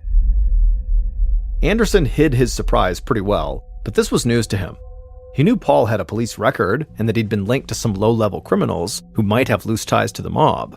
But receiving a rat card meant that members of the mob believed Paul had sold them out to the police, an unforgivable offense in the world of organized crime. Then Leanne told Anderson that things had actually gotten even worse after that. At a big party a year earlier, Paul had gotten into this big public argument with a man who wound up being a captain in the Gambino organized crime family. At the time, the Gambinos were one of the most powerful mafia organizations in New York City. Leanne said Paul never told her what the argument was about, but she was pretty sure he owed a lot of money to some very powerful people. Detective Anderson listened quietly, and he still didn't show anything on his face, but he knew this case might have just taken a major turn. It was one thing for Paul to be connected to some small-time criminals in Amityville, New York, but it was a whole different thing for Paul to be in debt to high-ranking members of a New York City mafia family. Anderson talked to Leanne a little while longer, and then thanked her for her time. He headed out to his car and drove back to Amityville. In the course of only a few hours, Anderson had been forced to take a completely different view on this case. He still considered Paul a suspect, but now Anderson had a totally new theory as to what could have happened. He thought maybe the mafia had put out a hit on Alex, so Paul's best friend, as a way to warn Paul, "Pay us the money you owe us, or you'll be next." In February of 2001, so about a month after Alex's murder, Detective Anderson got word that Paul and Leanne had reconciled and repaired their marriage. But there was more to the story than that. Paul had moved with Leanne and their kid down to Florida, and members of Alex's family and a lot of other people in Amityville were up in arms about it. Many people in the community had never stopped believing that Paul killed Alex, and now they thought Paul had left the state to run away from the crime he had committed. The pressure on Anderson to arrest Paul continued to grow, and some people questioned whether Anderson was even doing his job. But Anderson understood their frustration. He also wanted to bring Alex's killer to justice. But he wasn't just going to cave in and arrest Paul because he actually didn't have any concrete evidence against Paul. Anderson's team had confirmed Paul's alibi for the night of the murder, and they'd combed over the crime scene at the gym multiple times, and nothing they found directly linked Paul to Alex's murder. On top of that, Anderson was following up on leads that connected Paul to the mafia. He was supposedly in debt to dangerous men, he had had that public fight with a member of the Gambino family, and Alex's murder did seem to look like it could have been a mob-style hit. So Anderson remained focused and calm, and he kept pursuing all of the possible leads in the case. He also told his team not to be swayed by public opinion. Just because others had already made up their minds about what had happened did not mean they needed to do that too. But over the next month, Anderson hit one dead end after another. He couldn't discover any definitive links between Paul and the Gambino family or any other high-ranking members in the mafia. Then, in April, so 3 months after Alex's murder, Anderson found out that Leanne was pregnant. And this news sparked another round of anger from the Amityville community and threatened to make Anderson's job even harder than it already was. People were outraged that Paul was allowed to carry on with his life and watch his family grow after he had robbed his best friend Alex of a chance to start his own family. Anderson continued to sympathize with the people who were frustrated with him. He knew they just wanted answers. So Anderson kept working every angle of the case he could think of, but he felt like he was running out of time. He needed a break in the case to help appease his loudest critics and to at least give Alex's family some hope that justice would be served. On November 11, 2001, so almost 10 months after Alex's murder, a detective from the New York City Police Department sat across a table from a guy in custody and listened to him rambling about how he could help the police. The NYPD detective almost found the whole thing kind of amusing. It was pretty common for people in custody to try to cut a deal by giving up information on crimes that were even worse than the ones they'd committed. A lot of times, though, the so-called leads these people provided went absolutely nowhere. But occasionally, some leads would pan out. So the detective sat there with a slight smile on his face and just listened. But then the guy in custody said something that really caught the detective's attention. And so his smile disappeared and he leaned forward and told the guy to slow down and repeat what he just said. The guy nodded and leaned in closer, almost like he and the detective were on the same team. Then he repeated what he had just said. He said he knew who had killed that gym owner in Amityville, and he knew why they killed him. Now remember, Amityville is a small town about 2 hours away from Manhattan, and so criminals trying to cut a deal with the NYPD did not usually reference small-town crimes like this one. So the detective sensed this could actually be legitimate. So he got all the details he could from this guy in custody about Alex Aguirre's murder. Then the detective walked out of the room, went to his desk, and made a phone call. A second later, an officer with the Suffolk County Police told Detective Anderson there was a call for him from an NYPD detective. The officer said that this detective was calling with information about the Alex Aguirre case, and it could potentially break the case wide open. Anderson walked to his desk, and as he did, he felt a rush of adrenaline. This was the first time in months that he actually might have a possible new lead.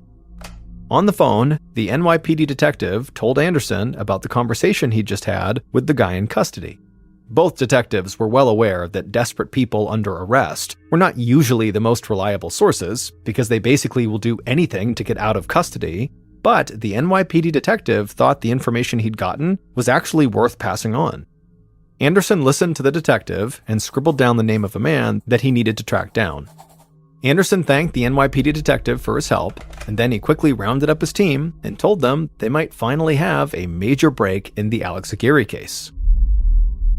The information Anderson got from the NYPD detective led him right to a man who was supposedly involved in Alex's murder.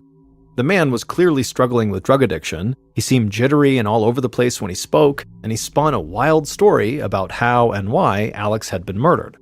At first, Anderson wasn't sure he could believe anything this man told him, but Anderson and his team dug deeper into the man's story, and several of the details checked out. And after that meeting, it would still take Detective Anderson several months to put everything together, but he finally had evidence connecting someone directly to Alex's murder.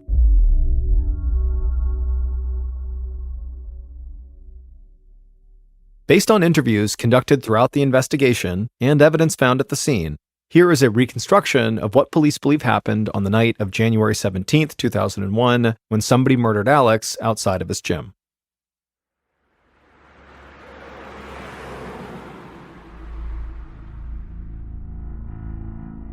At about 7 p.m., a white minivan drove past the Dolphin Fitness Club.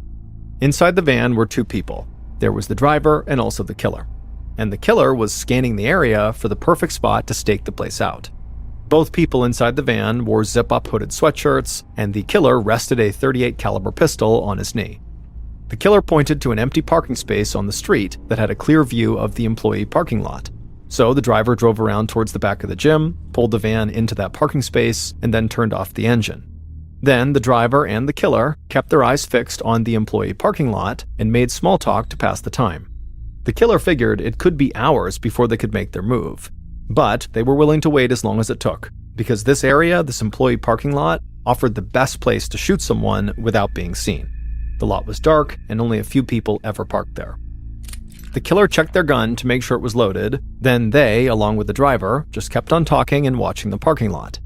But then, just 20 minutes later, the killer suddenly sat up in the passenger seat and leaned in closer to the window. The wait had not been long at all. Their target was already in the parking lot, walking towards his black Yukon SUV. The killer told the driver to start the van and to be ready to speed out of there. The killer clutched the pistol tight in one hand, then opened the door with the other and walked into the parking lot. The killer saw Alex open up his car door and lean inside, and as he did, the dome light came on. Not wanting to be too close to the light, the killer shouted something at Alex just to get his attention and to kind of pull him away from his vehicle and the light. And it worked because Alex turned to see who was yelling at him, and he took a few steps away from his car towards the killer. And at that point, the killer just rushed out of the darkness and got within a couple of feet of Alex, who had no idea what was going on, and the killer raised his gun and fired before Alex could do anything.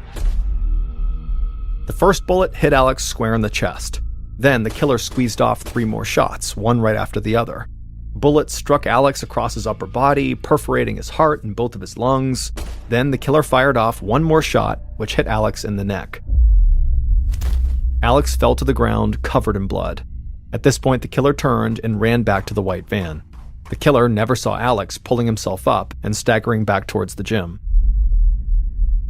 As soon as the killer was back inside the van, they slammed the door shut and yelled for the driver to go. So the driver whipped out of the parking space and sped down the street. A few minutes later, the driver heard ambulance and police sirens on the other side of the road, so they eased off the gas. They didn't want to draw attention to the van. When they were a few miles away from the gym, the killer spotted a creek just off the side of the road. So they rolled down their window and hurled the gun into the water. Then they told the driver to floor it, and the van sped down the road again. Not long after that, the driver pulled onto the highway, and the van headed south, far away from Amityville, New York. The following night, the killer and the driver sat in the killer's living room reading an online story about the murder. The shooting outside the gym had made the national news, but the killer and driver read the story more than once because they could not believe what they were seeing. Then the front door opened, and before the killer could even say anything, a woman barged in and shouted at him at the top of her lungs, "You stupid bastard, you killed the wrong guy!" It would turn out Leanne Riedel, Paul's wife, had set up the hit outside of the gym. But Alex was never the intended target. Leanne had wanted her husband, Paul, dead. And the killer, a man named Rocco Salerno, had been more than happy to oblige, because it turned out that Leanne and Rocco had been having an affair since Leanne had left New York and went to stay with her mother in Florida. Leanne and Rocco had fallen in love and wanted to start their lives together, but Paul was in the way. To make things worse, Paul had already filed with a court in New York to begin divorce proceedings. And if Paul and Leanne got divorced, well, New York law would require Leanne to come back to the state and live within 50 miles of Paul so he could see his son. But Leanne didn't want to leave Florida and Rocco, so she and Rocco hatched a plan to murder Paul. Rocco paid a guy he knew $3,000 to drive him to New York, scope out the gym with him, and serve as his getaway driver after the shooting took place. So, on the night of the murder, Rocco and this driver are sitting there and they see this huge guy walk into the parking lot, and he goes to his black Yukon, and Rocco thought this was his target, because Paul was also a big guy who happened to own the same make and model of black Yukon that his best friend Alex owned. So Rocco rushed out of the van and gunned down Alex in cold blood, not realizing he had shot the wrong person. When Leanne discovered what had happened, she came up with a way to try to fix things. She reconciled with Paul so he wouldn't divorce her and make her move back to New York. Then she convinced Paul to move to Florida because so many people in Amityville, including his friends, were treating him like a murderer. And then once they were back in Florida, Leanne just continued her affair with Rocco. And her plan was to divorce Paul after both of them had become Florida residents, because that way she would not be forced to leave the state. And all of this came to light after the guy in custody with the NYPD told police he had information about Alex's murder. It turned out the guy in custody actually happened to know the driver of the white minivan, and so this guy in custody had actually heard all the details of everything that had happened during the murder. So Detective Anderson tracked the driver down, and he discovered that the driver was struggling with a drug problem, and the driver said that's why he had accepted the $3,000 to drive Rocco to and from the gym in Amityville, and the driver quickly cut a plea deal, and he would give authorities everything they needed to bring Rocco in. But even with Rocco in custody, Leanne denied having anything to do with the murder. She said she had always loved Paul and that they had even had a second child together. Leanne also tried to act like she barely knew Rocco. But soon it became clear that the child that Leanne had recently given birth to was not her husband Paul's, it was Rocco's child. And at that point, all of Leanne's denials about her role in this murder quickly fell apart. The actual killer, Rocco Salerno, was convicted of conspiracy and first-degree murder and was sentenced to life in prison without parole. As for Leanne, she was convicted of conspiracy and first-degree murder as well, and was sentenced to 25 years to life in prison. She continued to maintain her innocence and appealed her conviction, but the appeal was denied. Alex's best friend Paul might have had some demons, but he had nothing to do with his friend's murder. Paul was granted custody of his and Leanne's child, and with his child, he returned to Amityville. He ended up renaming the gym Big Al's Family Fitness in honor of his fallen friend, and Paul has said that he strives to live his life and run his business with the type of integrity and kindness that would make Alex proud.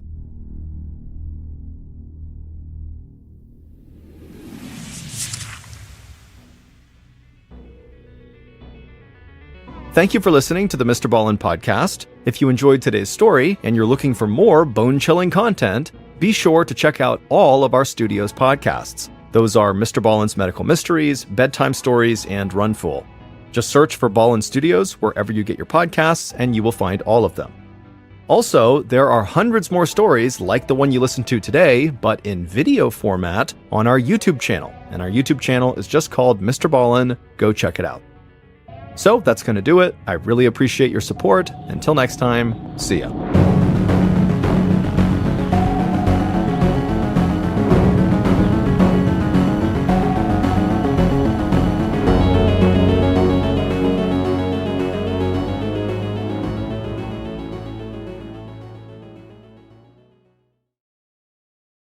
Very late one night in 2004, a woman in Connecticut pulled into the driveway of a house that had just been put on the market for rent. She didn't know if the owner was home or not, but she figured even if they were, they probably wouldn't care if she just quickly walked around the outside of their property and then left. So, after turning her car off, she hopped out of the vehicle and began walking down the driveway toward the dark backyard. But before getting there, she stopped because something on the ground was staring up at her. But before we get into today's story, if you're a fan of the strange, dark, and mysterious delivered in story format, then you've come to the right podcast because that's all we do, and we upload twice a week, once on Monday and once on Thursday. So, if that's of interest to you, please offer to be the 5-star review button's assistant as they fix their car troubles, but do not hold the flashlight steady. Also, please subscribe to the MrBallen podcast wherever you listen to podcasts so you don't miss any of our weekly uploads. Okay, let's get into today's story.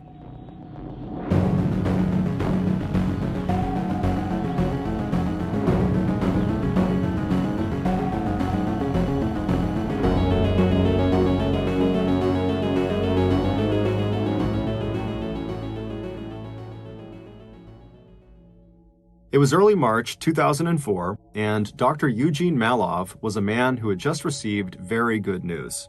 As the scientist headed from his home in Pembroke, New Hampshire, to his small publishing company located just 7 miles away in Concord, he looked out the window of his dark green Dodge Caravan minivan. The narrow local road that would take him to Route 3 and then north to the state's picturesque capital was hemmed in on both sides by a thick border of trees. No matter how many times Eugene made this drive, he was always struck by the natural beauty that surrounded him. And now, as he looked at the postcard perfection of the New Hampshire mountains, forests, and rushing streams, he suddenly felt hopeful that the research he was doing would help preserve the beauty of this environment for generations to come. If his 2 children and his brand new first grandchild were going to enjoy the cool summers and clean air that he'd grown up with, then the United States and the world had to find a power source that was cleaner, cheaper, and safer than burning natural gas or fossil fuels. And Eugene, along with a small handful of other scientists, was absolutely positive that he already knew what that power source was: cold fusion. Also known as low-level nuclear reaction, cold fusion is a revolutionary way to create unlimited energy by forcing a nuclear reaction to take place at room temperature and under normal pressure. It's actually the same kind of reaction that triggers the energy released by the explosion of an atomic bomb.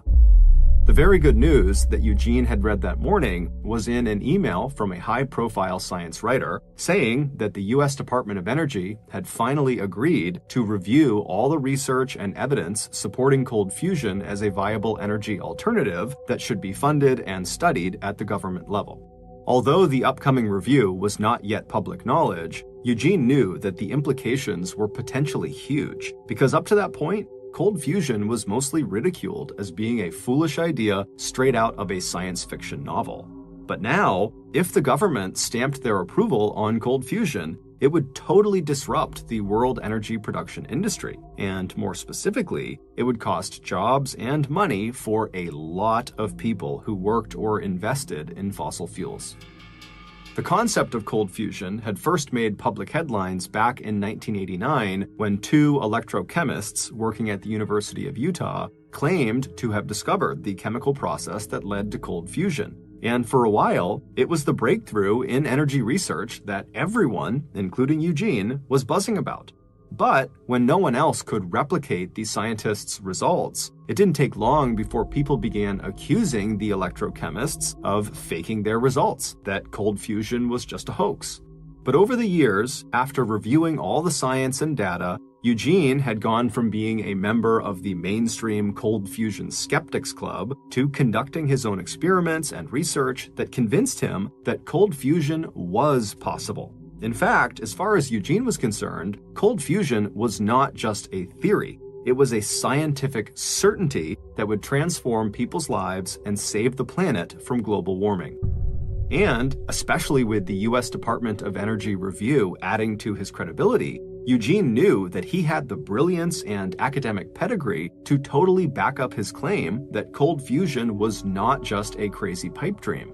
Back when he was just 23 years old, Eugene had earned both an undergraduate and advanced degree in aeronautical and astronautical engineering from the Massachusetts Institute of Technology in Cambridge, Massachusetts.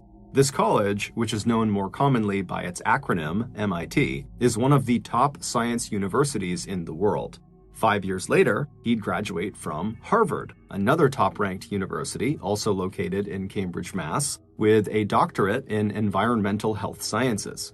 But to his friends and his family, Eugene had never been known as a straight-laced, boring academic. While he did love to talk endlessly about his latest experiments in global warming and cold fusion, he also had a totally zany sense of humor and a big personality to boot that often made him the life of any party he attended. Eugene's interest in science extended far beyond the laboratory. He didn't just research the development of new energies, he wrote about the futuristic ways they could be applied. When he was 34, he co-authored a paper about using solar sails to travel to Alpha Centauri, the star closest to the sun. And as a science journalism teacher at both MIT and Boston University, Eugene was popular for his ability to teach students how to turn dry, technical, and scientific findings into language that could capture the public's interest and imagination. In fact, in 1987, because of his acclaim as a scientist who was also a gifted writer, MIT offered Eugene the job of becoming the university's national and local media contact for MIT research, and the chief science writer and director in charge of reporting on all MIT research for the MIT University newspaper, Tech Talk. And during all that time, Eugene continued focusing his energy and genius on what had become his personal crusade, exploring and understanding cold fusion. So 4 years later, in 1991, it did not come as a big surprise to his fellow scientists and colleagues when Eugene published a book on cold fusion that was nominated for a Pulitzer Prize, one of the most coveted awards in literature. What did surprise the scientific community was Eugene's decision, also in 1991, to resign from his high-paying job at MIT and to accuse the prestigious university of deliberately hiding cold fusion data so it could protect its reputation and its funding for more conventional nuclear fusion research. After leaving MIT, Eugene totally embraced his new role as an outsider, a highly respected and credentialed scientist and writer who challenged his more traditional and mainstream colleagues to push the limits of invention and theory. He began working as a consultant to U.S. corporations and investment firms doing research and development in cold fusion. In late 1994, he founded his own magazine called Infinite Energy, and with the money from an anonymous donor, he also set up his own nonprofit organization called New Energy Foundation that built a laboratory for testing new technologies. In 1998, Eugene was the technical advisor for the Hollywood thriller The Saint that centers around the theft of a newly discovered formula for cold fusion. Now, in 2004, as Eugene drove along the beautiful New Hampshire country roads, he was known not only for his brilliance and unconventional career path, but for his outspoken and sometimes combative criticism of big oil and the mainstream energy science community. As Eugene turned right onto New Hampshire Route 3, the narrow highway that would take him the rest of the way to his office in Concord, he'd already decided on the headline for the article he'd be writing for the May-June issue of his magazine, Infinite Energy.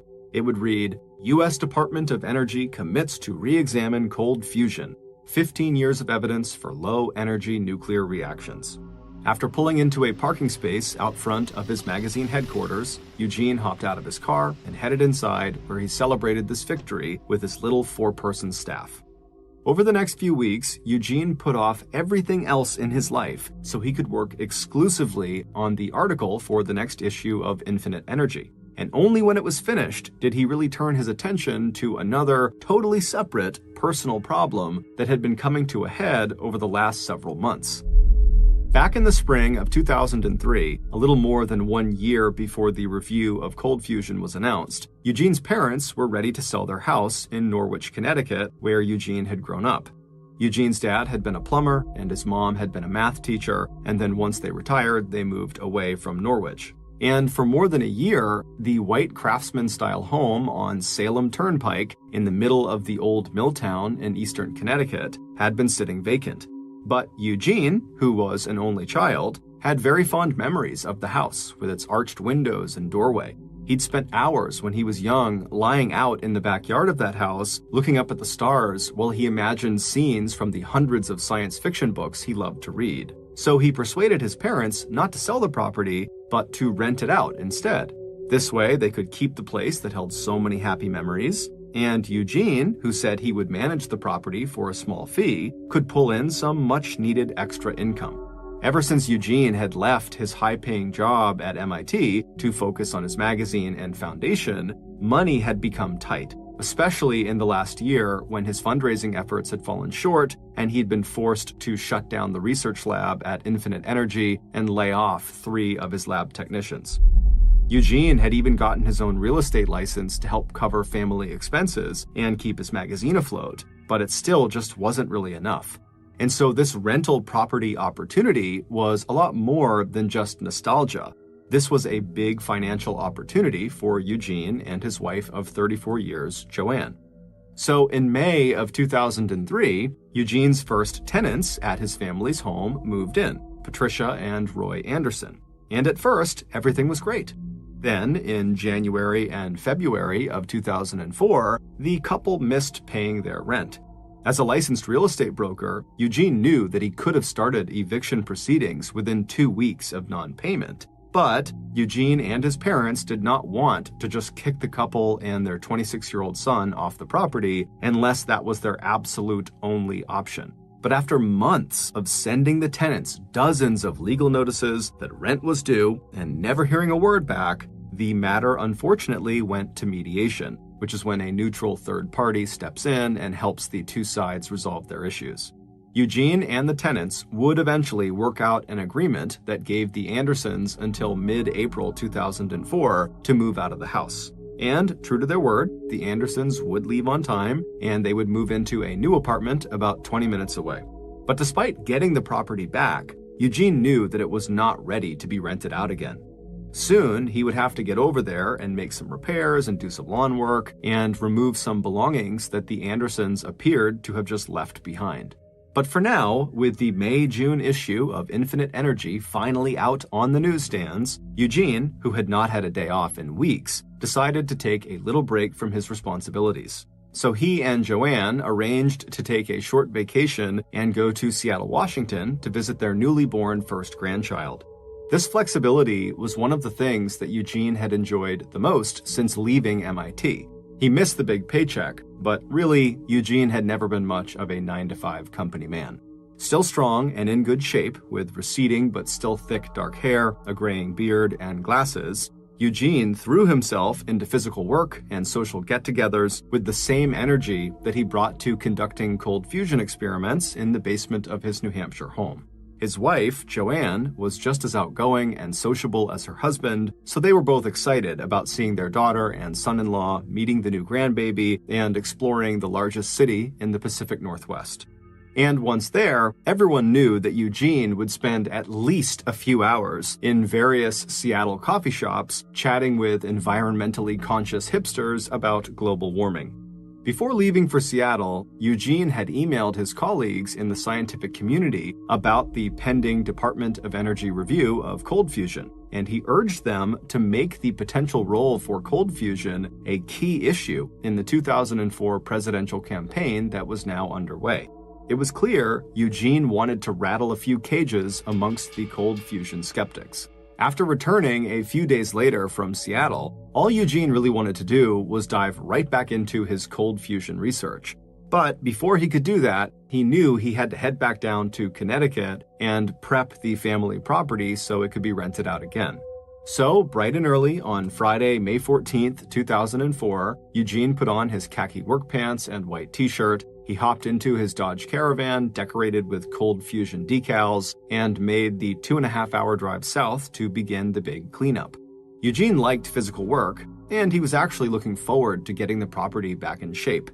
The mediation/eviction process had been quite stressful, and it had cost him some money, but in the end, both he and the Andersons had actually parted on good terms. When Eugene arrived at 119 Salem Turnpike, he felt a familiar sense of affection for the place where he had grown up. The house was set close to the road, and the road was now a lot busier since he was a kid. And then as he kind of looked around, he felt a little pang of regret that so many of the houses on the block that he had grown up with had given way to fast food restaurants and shabby strip malls. There were some big trees on the Malov property, and their driveway extended from Salem Turnpike straight back to a detached 2-car garage in back. Once in the backyard, the house itself blocked the view of the street and muffled the sound of traffic. It was actually one of the property's best selling points, that the backyard felt much more private than the location of the house suggested. Eugene turned his car into the driveway and drove down it until he came to a stop right in front of a big green dumpster that he had rented that was positioned right outside of the garage. After getting out of his car, Eugene walked over to the back door of the house, he unlocked it, and went inside to use the first-floor bathroom. Afterwards, he went back outside, tossed his empty coffee cup into the dumpster, and then he made his way into the detached garage to start clearing it out. Over the next couple of hours, Eugene threw a lot of the junk in the garage out into the dumpster, he cut the grass, and he got a chance to chat with the next-door neighbors and put out the word that, yes, they were looking for some new tenants. Eventually, Eugene went back inside of the house and began removing some of the random possessions that the Andersons had left behind. By mid-afternoon, Eugene had called his wife, Joanne, to let her know that he was making good progress, but there was still a lot to do, and so he probably would not be back until at least 9 p.m. It was late afternoon when Eugene, who was working in the back of the house by this point, heard a car pull into the driveway.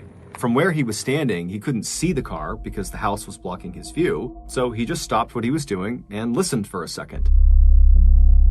A second later, Eugene heard 2 car doors open and then slam shut in the driveway. Eugene likely believed these were people who had maybe seen his for rent sign, which was out front, and they were just looking for more information about the property. So Eugene made the short walk from behind the house over to the driveway, and when he turned the corner and looked up the driveway toward this new parked car, he had to squint because the sun was beaming down on his face. As he strained his eyes to see who was there, he made out 2 large men he did not recognize walking toward him. Before Eugene could even ask their names or what they wanted, the 2 men rushed up to him and began kind of muscling him backwards. As they did this, they told Eugene very clearly why they were there, at which point Eugene, who's kind of stumbling backwards, began yelling for them to stop and to just leave, but the 2 men did not leave. Instead, they continued to press and muscle him backwards until Eugene was out of sight of the driveway and the main road. Several hours later, at around 10 p.m., Eugene's wife, Joanne, who was at their home in Pembroke, New Hampshire, 2.5 hours away to the north, received a call from a woman who identified herself as Demetris Granger. The woman was down in Norwich, Connecticut, and while driving along the Salem Turnpike, she'd seen a house with a for rent sign out front, and she called the number, which was Joanne's phone number. She apologized for the late call, but she wanted to know if it was possible to maybe have a look at the property that night. Joanne had not heard from Eugene since their last call several hours earlier, and since he wasn't back yet, she had just assumed he was still at the house working. So she gave Demetris a description of her husband and his vehicle and told her that if Eugene was still there, she was sure he'd be happy to show her around. About 40 minutes later, Demetris arrived outside of 119 Salem Turnpike. She didn't see a Dodge Caravan in the driveway, and so she figured Eugene must have left to go back to New Hampshire. But she decided, since she was there, she would still like to just hop out and maybe get a better look at the outside of the property. So she pulled into the driveway, she parked her car, and she got out and began walking down the driveway toward the back of the house. But after walking only a few steps, she suddenly stopped. Then, with her hands shaking, she pulled out her cell phone and she dialed 911. At the Norwich Police Department, just 7 minutes away from the rental property, the night dispatcher answered the emergency call. Demetris told them she was at 119 Salem Turnpike and that she was looking down at the mangled body of a man lying face up in a pool of blood on the driveway. By 11 p.m. that night, Eugene's childhood home was swarming with police and emergency medical personnel. It didn't take long for the 2 lead detectives who arrived on the scene to realize that they were likely dealing with a homicide and a possible robbery. As they approached the victim, they immediately noted that his shoes were gone and his pockets had been pulled inside out. After talking with a terrified Demetris, who had gone back to sit inside of her car, and after dialing the phone number listed on the for rent sign out in the front yard, it also didn't take the detectives very long to identify the victim as Eugene Malov. Joanne Malov, almost speechless with shock, was able to tell detectives that her husband was in Norwich to clean up the family rental property. She told them that she had expected Eugene home in New Hampshire by now, but she had talked with him earlier in the afternoon by phone, and he had told her that there was just a lot of work to do and that he might be much later than he had thought. When police told her that his van was not in the driveway, Joanne suddenly spoke in a rush and said, "Well, are you sure the body is his? Maybe he already left, and the person you're telling me that's dead, maybe that's not him." But, as gently as they could, the detectives on the phone told Joanne that the man they had found definitely matched her husband's description. Then the Norwich police called the Pembroke, New Hampshire police and asked them to send an officer over to the Malov house to check on Joanne and to gather any information they could about her husband's activities that day. The Norwich police also put out a be on the lookout or BOLO alert for Eugene's car with its distinctive decals and vanity license plate.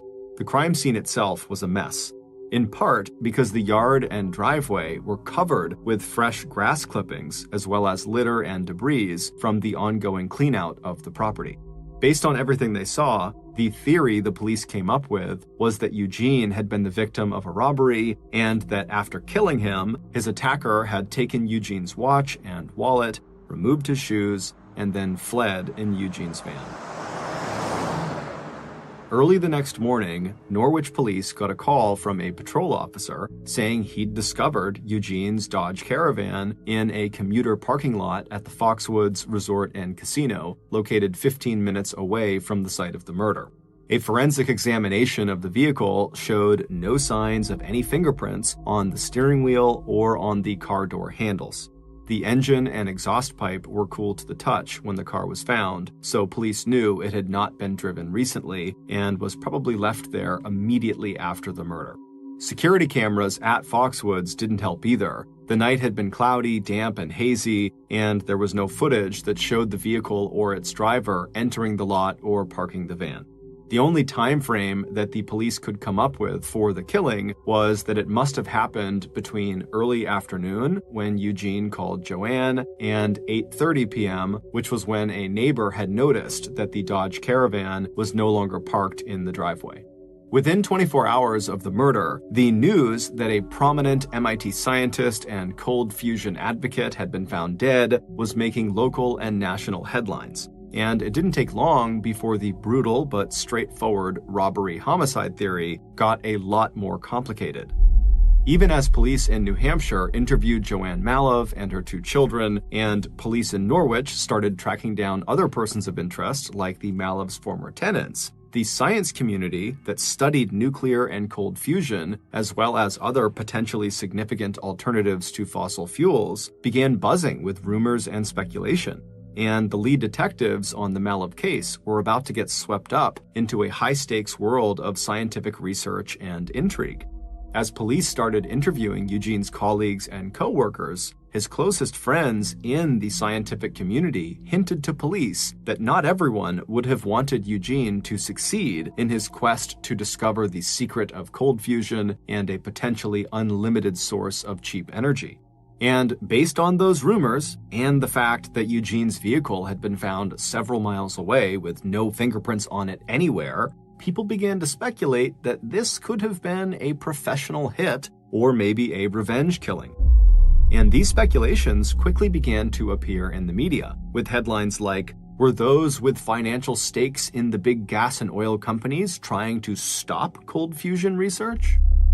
Meanwhile, police interviews with the Malov family quickly confirmed that no one in the family had either the motive or opportunity to kill Eugene. But when Joanne told police about the eviction proceedings against Roy and Patricia Anderson that Eugene had been directly involved in, police quickly turned their attention to tracking the former tenants down. Almost immediately, they got a tip from a neighbor who had been friendly with the Andersons that led police to the Andersons' 26-year-old son, Chad Schaefer, who had lived in the house on 119 Salem Turnpike with his parents.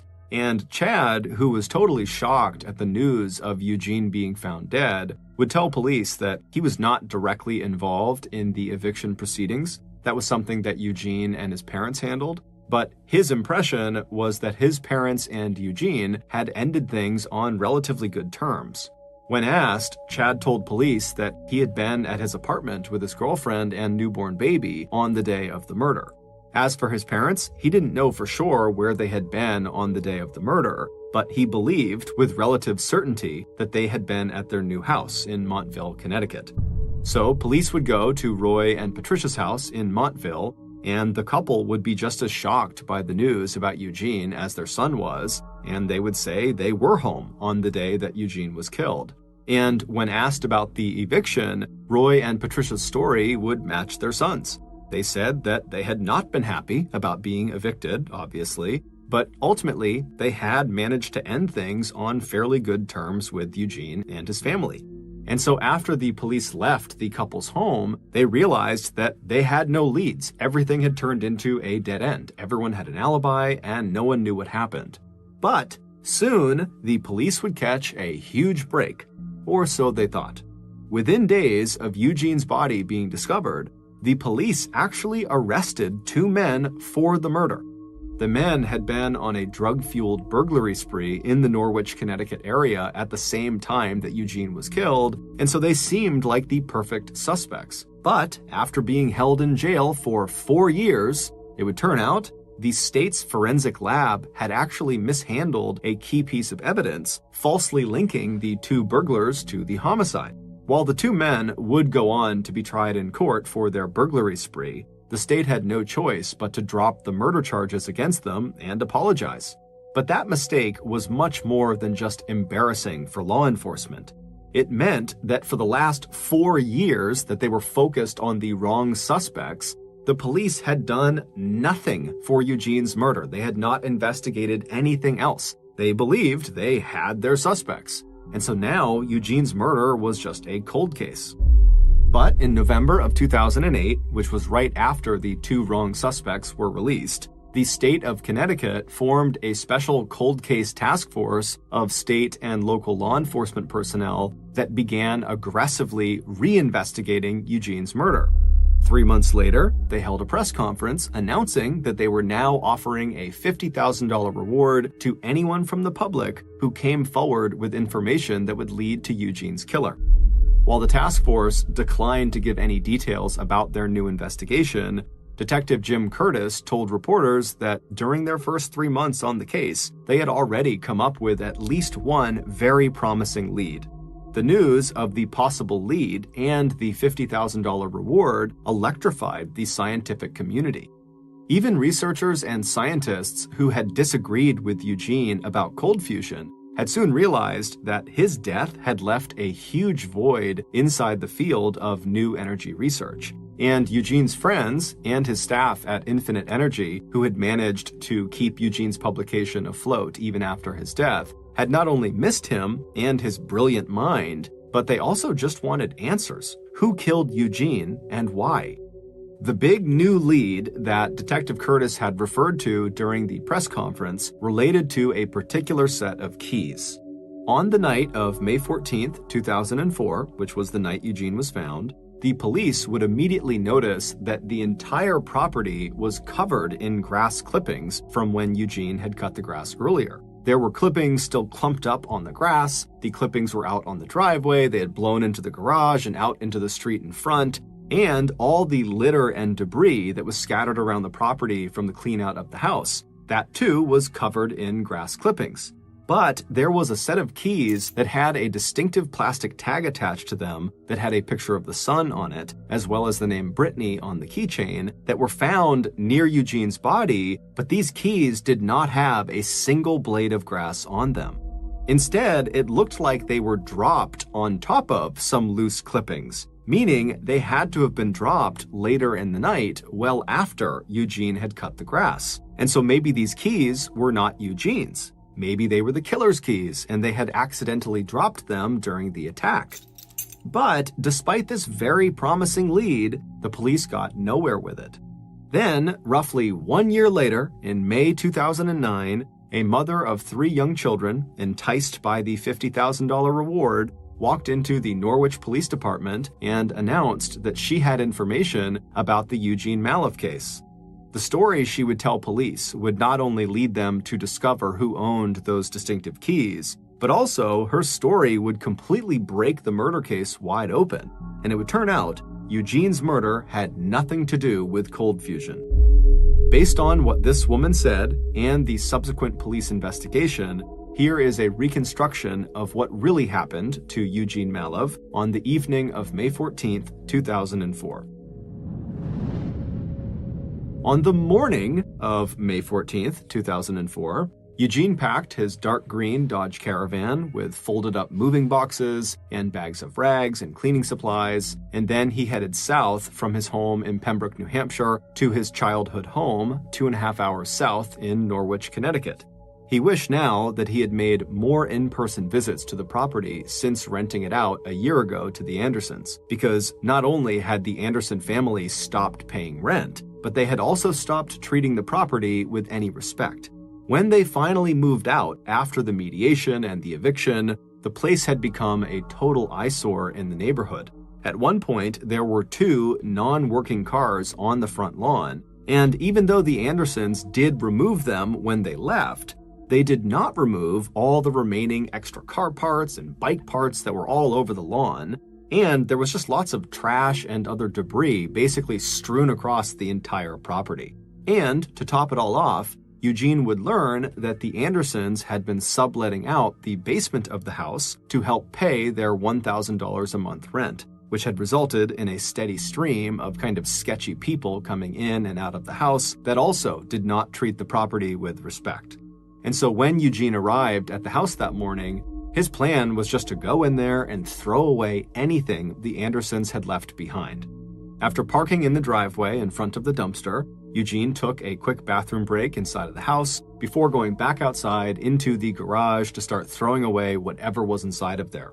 Over the next couple of hours, as he did this, he periodically glanced out the front doors of the garage up the driveway to Salem Turnpike, where he could see the curious glances from pedestrians and drivers, some of whom slowed down as they passed by the house to see what he was doing. Eugene likely didn't think much of them and just kept doing this big cleanout. However, what Eugene didn't realize was that one of those passerbys was a relative of the Andersons, and they didn't really know the full picture of what was going on. And so when they saw Eugene throwing away all of the Andersons' stuff, the relative pulled out her cell phone and called Patricia and Roy Anderson to tell them what was going on.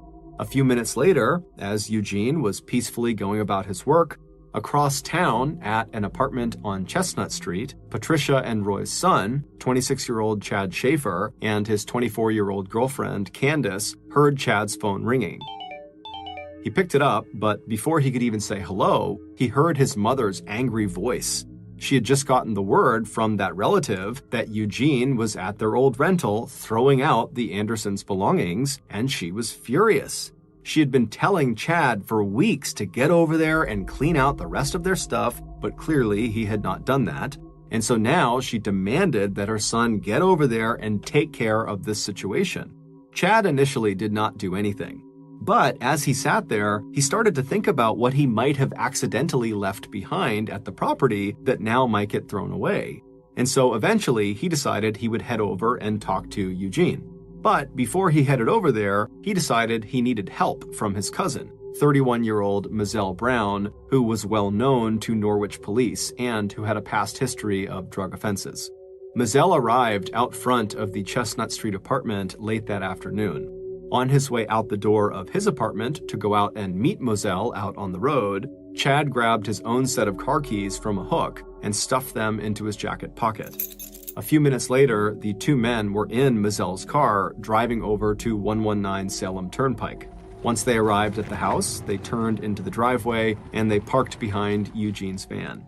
As the two big men got out of the car and slammed their car doors shut, they saw Eugene step out from behind the back of the house into the driveway, and he was kind of shielding his eyes with his hands, and his face showed no sign that he recognized either of them.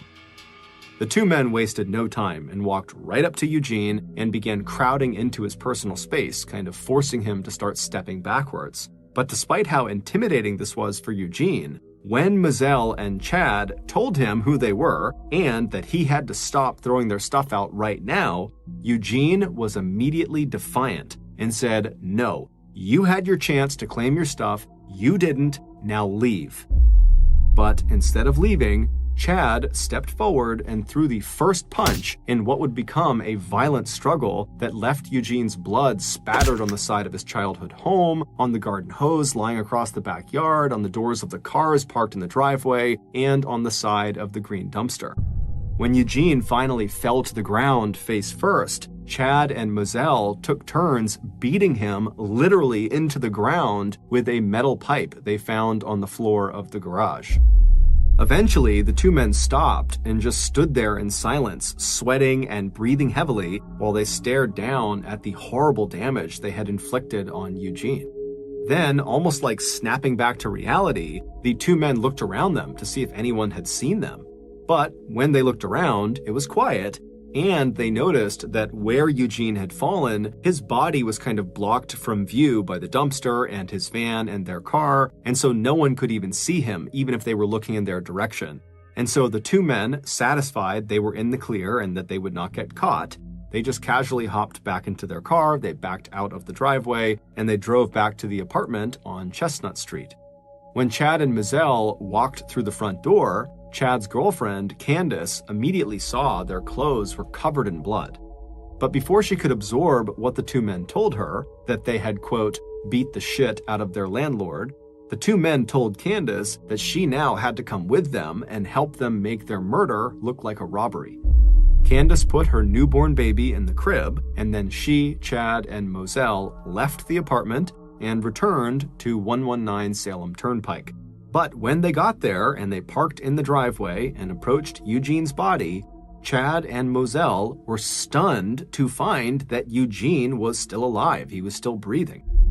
When they rolled him over, Eugene opened his eyes and looked up at his attackers and began pleading with them to help him as the blood began to spill out of his mouth.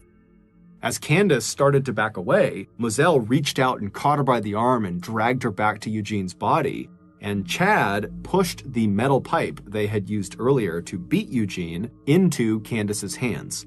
And then Chad pointed at Eugene and said, "Hit him." When she didn't respond, Chad slapped her and said if she didn't do as he told her, they'd kill her too. And so Candace gripped the pipe, she raised it over her head, and as she did this, Eugene begged them to stop. But seconds later, that pipe came crashing down directly onto his face. After she hit him, she handed the pipe back to her boyfriend, and then Chad and Moselle began taking turns smashing and kicking Eugene's face and body until they were so tired they had to stop. By the end of the second beating, Eugene would have 32 significant lacerations on his face and neck and a stab wound on his right forearm.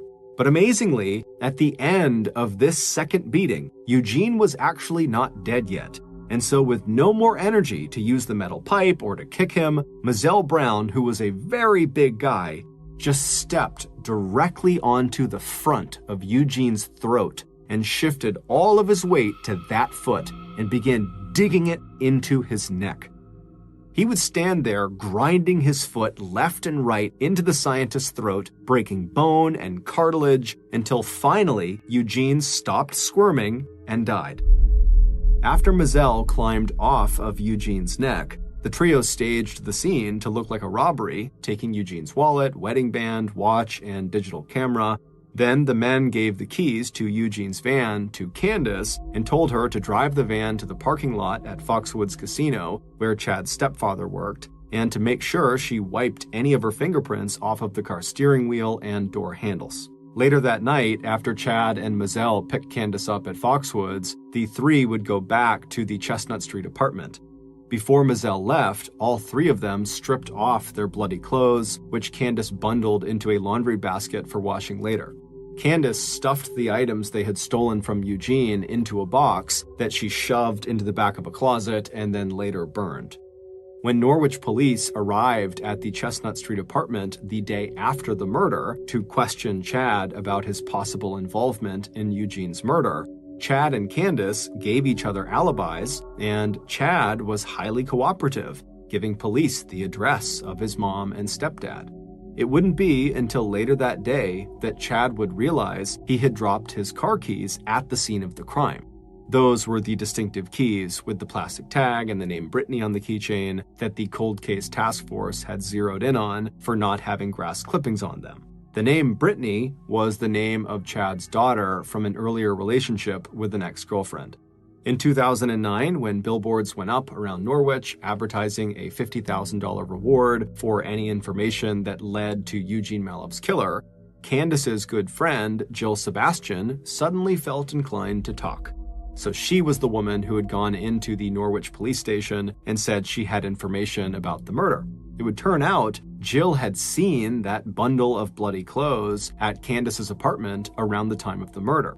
Not only would Jill's boyfriend, Keyshawn Delavan, confirm Jill's story, but he also told police that he had personally heard Chad and Moselle boast about beating the Andersons' ex-landlord to death. The couple also told police that Chad and Moselle had been selling crack cocaine out of the Malov rental property, and that when they heard that Eugene was doing a clean-out, they started to worry that he might find some of those drugs in the garage. And so when they went over there, they really needed Eugene to stop.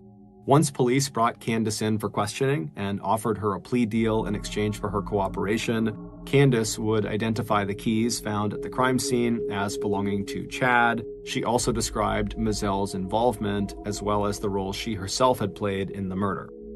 After being entered into the witness protection program along with Jill and Keyshawn, Candace agreed to testify against Chad and Mizell. In 2008, 4 years after Eugene's death, the Malov family house at 119 Salem Turnpike in Norwich, Connecticut, was torn to the ground. 4 years after that, on April 20th, 2012, Chad Schaefer pled guilty to first-degree manslaughter and accessory to third-degree robbery and was sentenced to 16 years in prison.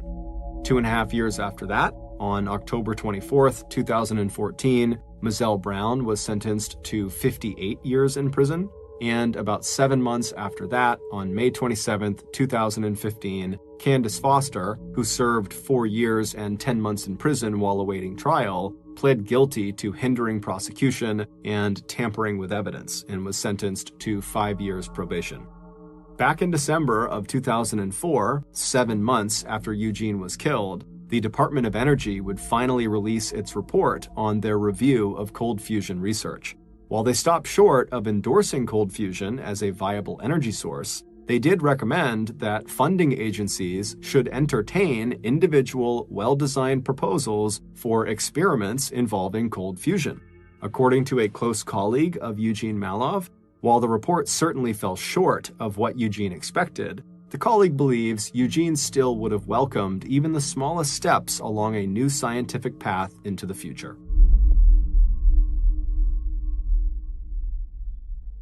Thank you for listening to the MrBallen podcast. If you got something out of this episode and you haven't done this already, please offer to be the 5-star review button's assistant as they fix their car troubles, but do not hold the flashlight steady.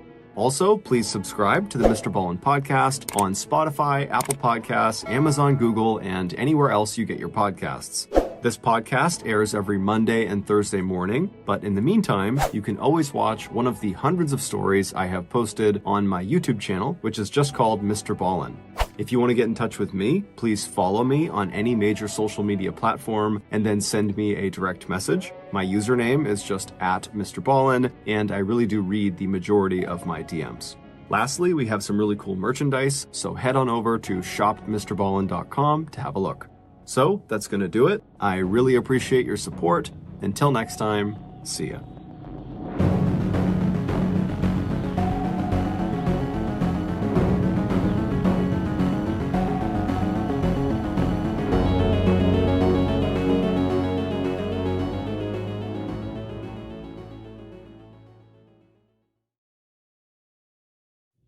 On December 11th, 2006, in a beautiful little town in Italy, 2 men were out for a walk when they noticed a fire in a nearby second-story apartment window.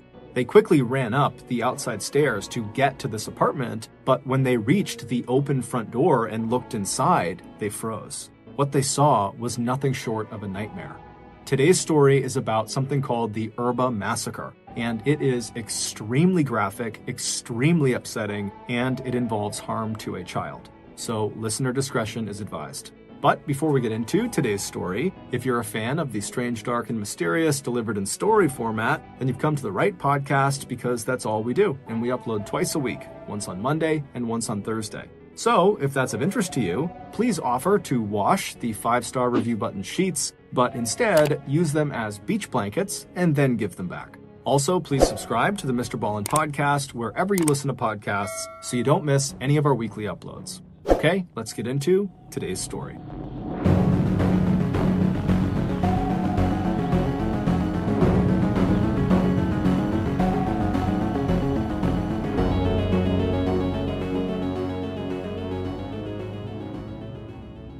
On the late afternoon of December 11th, 2006, 30-year-old Rafaela Castagna glanced out the upstairs window of her condo that was located in the center of Erba, a small and well-to-do town in northern Italy. The weather had been beautiful all day, but since she needed to go out to the store to pick up a few things for dinner, she reflexively was looking outside to make sure the sun was still out. When she saw that it was, she turned around, grabbed her coat off of a nearby chair, and then walked into the kitchen to say a quick goodbye to her mother and her 2-year-old son, Yusuf. Her mother, 60-year-old Paolo Galli, was sitting in a chair next to little Yusuf, who was busy drawing pictures at the table with thick-colored crayons. Rafaela gave her son a kiss on the head and then asked her mom if there was anything she needed at the store since she'd be there anyways. Paula, who was an attractive woman with light brown hair pushed behind her ears, looked up for a minute from Yusuf's scribbles and told her daughter that maybe she should pick up some clementines and a little cake for Yusuf. And other than that, if Rafaela got the loaf of bread and bottle of wine along with the vegetables they'd need to make pasta that evening, they'd be all set. Rafaela smiled and nodded, and then thanked her mom for looking after Yusuf for a bit, and then she turned and headed towards the door of her condo, where she took a shopping bag from the hook off the wall and slipped it over her shoulder. After calling out a final goodbye to her mom and son, Rafaela stepped outside of her apartment onto a narrow balcony that stretched the length of their 3-room unit. To her left was the stairway that led both down to the cobblestone courtyard below, and also there was a stairwell that went up to the attic apartment right above her condo, where Mr. and Mrs. Cherubini lived. Before heading for the stairs, Rafaela just walked forward and leaned up against the railing and surveyed the courtyard right in front of her. Her apartment was part of a very old complex of condo units clustered around this rectangular courtyard right in front of her, where residents parked their cars. Some of the 7 buildings that made up this complex were 6 stories tall, while others were just 3 stories tall. Rafaela's apartment was located on the 2nd floor of one of the buildings that had 3 stories. It was a renovated farmhouse with pale stone walls that looked yellow in the afternoon sun. To her right, at the far end of the courtyard, was a gate that led out to a narrow road called Via Diaz that left the courtyard and wound around the outside of the condo complex and led down to the shops and restaurants in town. The single window in Yusuf's bedroom and the window in the master bedroom that Rafaela shared with her husband looked out over this road Via Diaz, and Rafaela's son loved to stand at those windows hoping to catch a glimpse of a big truck as it drove by. From her perch on the balcony, Rafaela looked up and over the roofs of the condo in front of her. In the distance, she could see the purple outline of the Alps, the mountain range that separated her town from their neighbors, France to the east and Switzerland and Austria to the north. But like most of the other 16,000 or so inhabitants of Erba, Rafaela didn't really notice all the beautiful sights around her that made Erba and other small Italian towns popular to tourists. Instead, as she stood there at the balcony railing, all she could think about was just how happy she was now that her family had finally started speaking to each other again. For almost 3 years, ever since her relationship with her 25-year-old Tunisian husband, Azouz Marzouk, had started getting serious, her father and 2 brothers had basically stopped talking to her.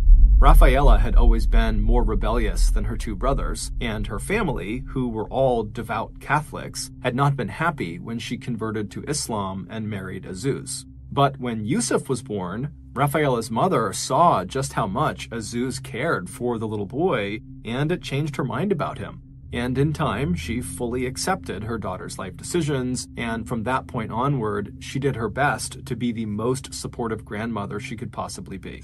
And recently, Rafaela's father, Carlos, who owned a successful local furniture company, he had also finally started coming around too. And while of course this made Rafaela extremely happy, it was actually little Yusuf, with his dark hair and dark eyes and bright smile, who was the happiest about this new family dynamic, because he adored his grandparents, and his grandparents totally adored him. Recently, Yusuf's grandfather had sent some of his workers over to Rafaela's condo to install some soundproofing. This way, Yusuf could play on the floor of his bedroom with his beloved trucks and push toys without disturbing the neighbors. Yusuf was extremely pleased about this. At some point, Rafaela pushed herself up from the railing, she buttoned her coat, and then she walked down the stairs to the courtyard. As she left the courtyard and turned onto Via Diaz, heading for her favorite local market, Rafaela nodded and smiled at some of her neighbors who were also out for a walk. Rafaela enjoyed the chance to walk into town by herself, going as slowly or quickly as she wanted. She had recently landed a good part-time job at an assisted living community for the disabled, and while she loved the work, at times it could be so hectic that it was nice to get away and be alone whenever she could. After making the walk into town, Rafaela got the things she needed from the store, and then she began the walk back home. As she neared the gate that would take her back into the courtyard, Rafaela greeted and waved to a few more neighbors who looked like they were heading into town themselves. Rafaela felt like she knew everyone who lived in her apartment complex, from the friendly volunteer firefighter to the garbage collector and his tiny wife who cleaned houses for a living, to Mrs. Cherubini, who worked in sales, and her husband, 63-year-old Mr. Cherubini, who couldn't wait for his wife to retire. As Rafaela crossed the courtyard and began walking up the steps to her condo, she wondered what her neighbors thought of her when they saw her walk by. When she reached her door, she used her key and she opened it up, and then once she stepped inside, she called out to her mother and to Yusuf to let them know that she was home. Yusuf came pattering down the hallway to greet her. Rafaela scooped him up and gave him a kiss, and then while carrying her son and the groceries, she headed into the kitchen to see her mother. Once she was there, she and her mother chatted while they began preparing dinner, and while Yusuf giggled and ran around knocking over blocks and riding his scooter, the kitchen slowly filled with the smell of olive oil and fresh garlic. A little while later, at about 8:20 p.m. that night, two of Rafaela's neighbors were out for an evening walk. It was a clear night, and the temperature had dropped to a cool 45 degrees Fahrenheit. As the two men stepped out of the courtyard onto Via Diaz, they followed the road as it turned right and brought them right alongside the backside of the building that Rafaela's apartment was in. As the two men walked, one of them smelled smoke and looked up at the building right next to them, and they could see flames licking against the glass of one of the windows in Rafaela's apartment. After signaling the other neighbor to look up as well, they watched as the glass broke from the heat of the fire, and then smoke began pouring out into the night air. Both men immediately sprang into action. They turned around and they raced back into the courtyard, and as they ran, they pulled out their phones to call the fire department that was located just over a mile away. As they raced up the stairs and then reached the second floor landing, they saw a very badly injured man laying on the ground right in front of them. The door to Rafaela's burning apartment was open, and the injured man was laying across the threshold. His head was inside the apartment, and his legs were outside on the landing. The two neighbors rushed over and grabbed the man's ankles and dragged him as far from the open door as they could. As they did, they heard a woman's scream coming from the attic apartment that was located directly above Rafaela's apartment. It was clear the upstairs apartment had caught fire as well. The injured man nodded his head helplessly towards the outside stairs that led up to this attic apartment. But when the two neighbors looked up at the third floor and saw the apartment above, there was so much smoke and fire coming out of the windows that they knew it would have been suicide to try to go up there and save whoever was screaming. And so with no time to feel bad about that, the two neighbors turned their focus to the open doorway to Rafaela's apartment. One of the men stepped inside the very smoky apartment, and after taking only a few steps, he saw there was a woman lying motionless on the ground, and her skin and clothes were on fire. As the neighbors pulled her out onto the landing by her ankles and tried to extinguish the flames on her, they looked up and saw the fire inside of Rafaela's apartment had finally reached the front entryway. So the men knew that even if there were more people trapped inside of Rafaela's apartment, there was no way they could get to them.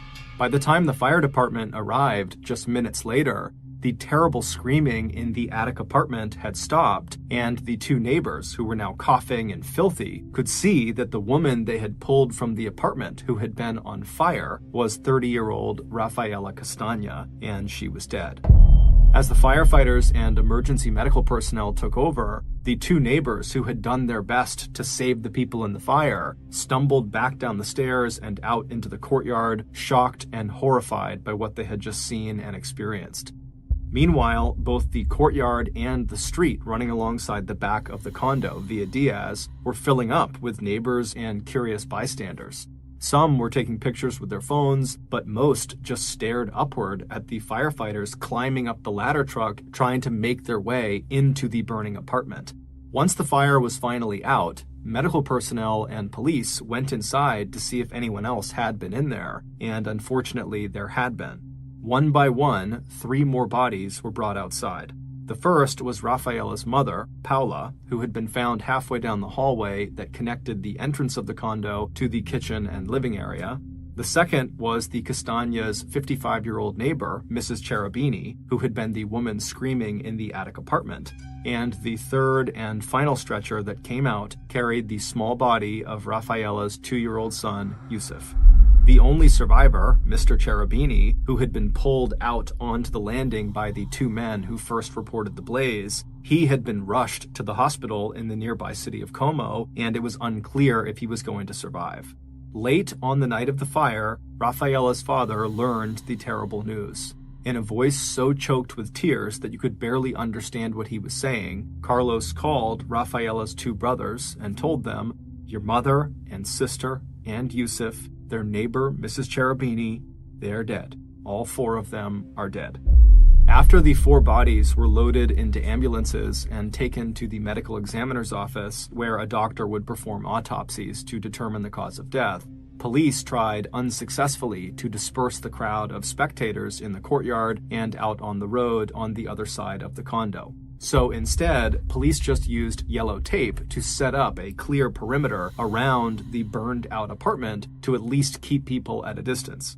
As the police and arson investigators, who were dressed in full-body protective gear, started lugging lights and equipment into the ruined unit, the mood amongst the residents who were still gathered outside in the courtyard quickly turned from shock to concern. Neighbors began speculating about how the fire could have started and spread so quickly, and how none of the victims appeared to have even tried to escape or call for help. Soon, neighbors were wondering out loud if there was more to these tragic deaths than just an accidental house fire.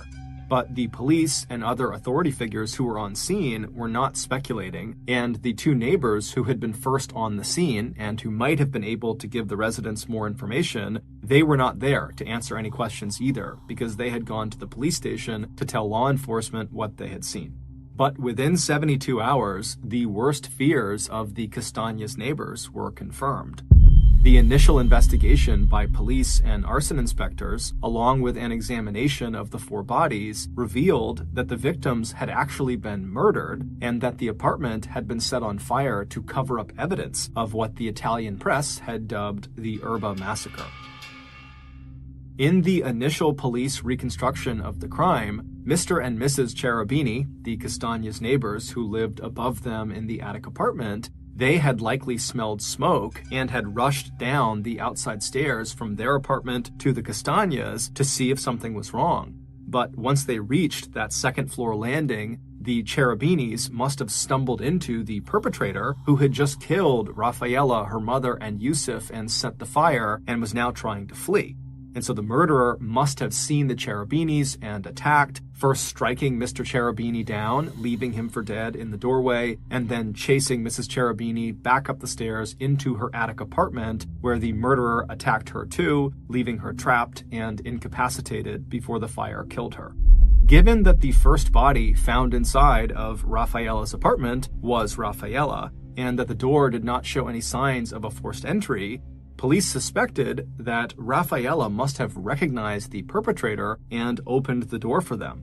The only person who could confirm or deny any of these details was Mr. Cherubini, and while he had survived the attack, after reaching the hospital, he had fallen into a coma, and so he had not been able to tell police or anybody what had actually happened. After the news broke about the murders, the police flooded Rafaela's apartment complex and began interviewing everyone. Did the Castañas have any enemies? Did you see anyone strange walking around the apartment complex that night? Did you see any of the Castañas that night? And if so, what were they doing or who were they talking to?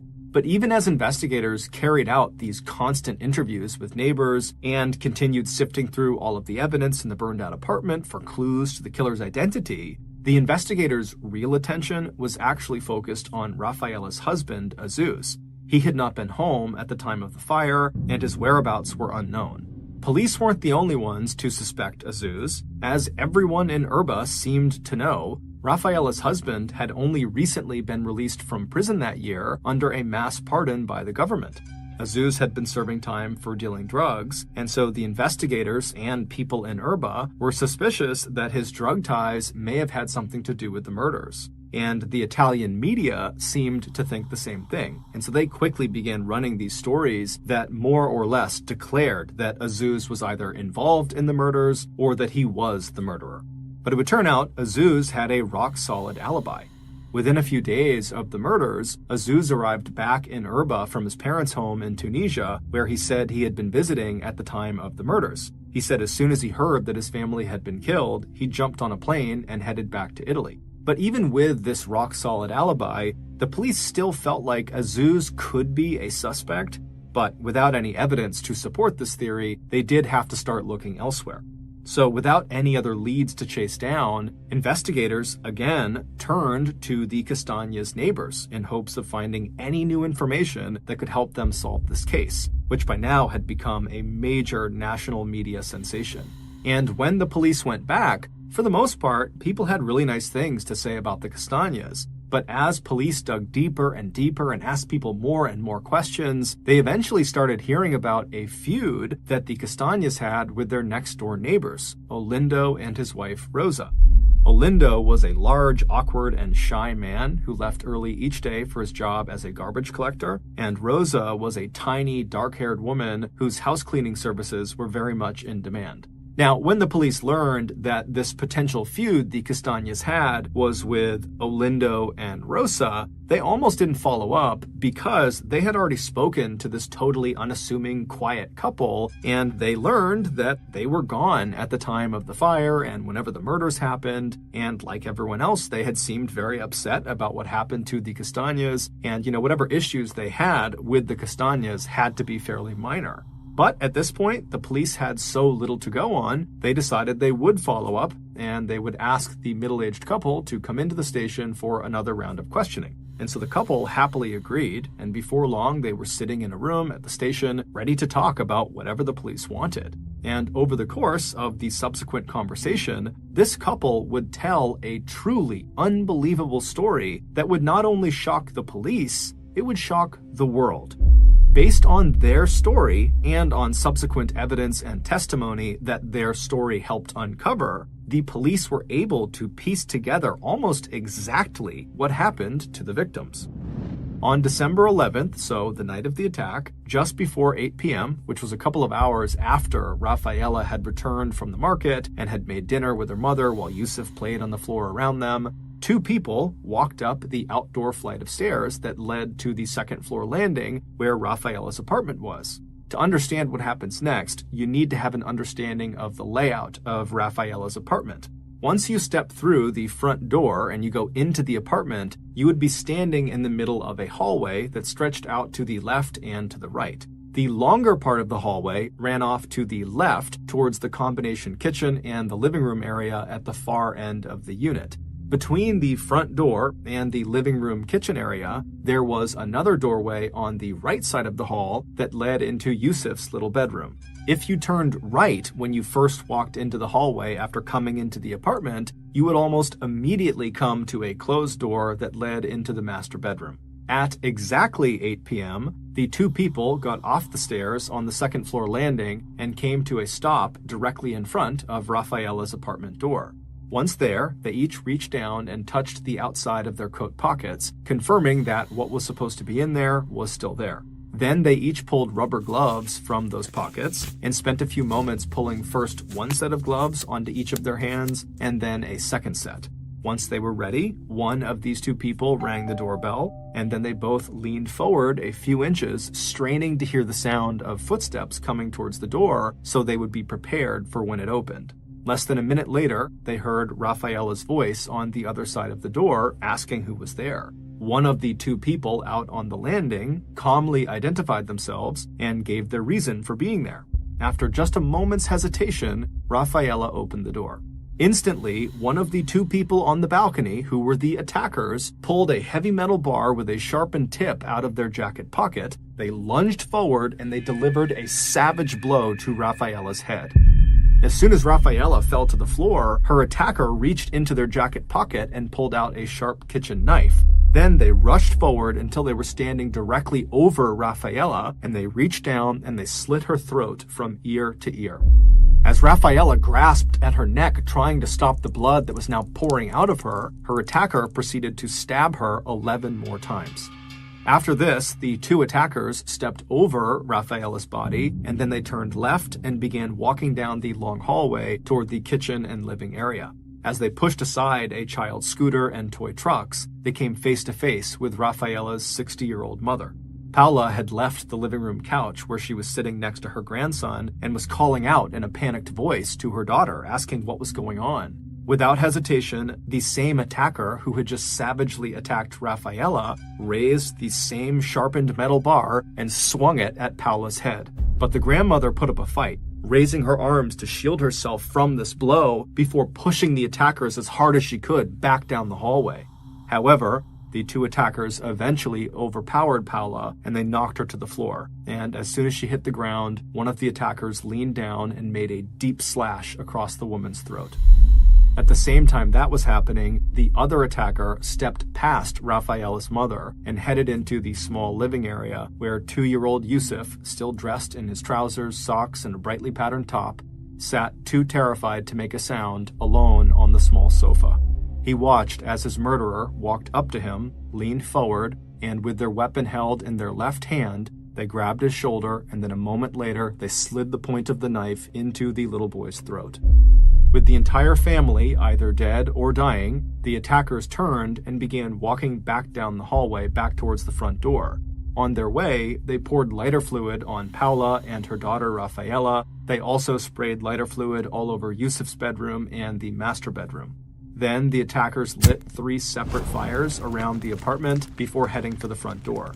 But as the attackers stepped out onto the second-floor balcony, they heard footsteps pounding down the enclosed stairway right above them. It was Mr. and Mrs. Cherubini. They had indeed smelled smoke, and they were coming down to help their neighbors.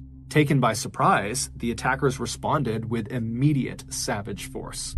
As one of the attackers slashed the throat of Mr. Cherubini, leaving him to bleed out where he fell, partway across the threshold of Rafaela's condo, the other attacker took off after Mrs. Cherubini, who had begun running, terrified, back up the steps to her attic apartment. By the time Mrs. Cherubini had managed to get back through the door of her own home, where police would find her dead, kneeling on the floor with her head in her hands, she had suffered 8 blows to the head and 34 stab wounds to her back and thighs. The only reason Mr. Cherubini did not die from this attack was because of a congenital malformation of his carotid artery that stopped him from bleeding out before emergency medical personnel had arrived and could take him to the hospital. By 8:15 p.m., the 2 killers had finished their work. They had stuffed their bloody gloves back into the pockets of their coats, they had gone back down the stairway that led into the courtyard, and they had disappeared. Just 5 minutes later, the 2 men who had been walking past Rafaela's apartment that evening along Via Diaz, they would look up and they would see flames and smoke starting to pour out of the second-story apartment window, and they would run back and discover the gruesome scene.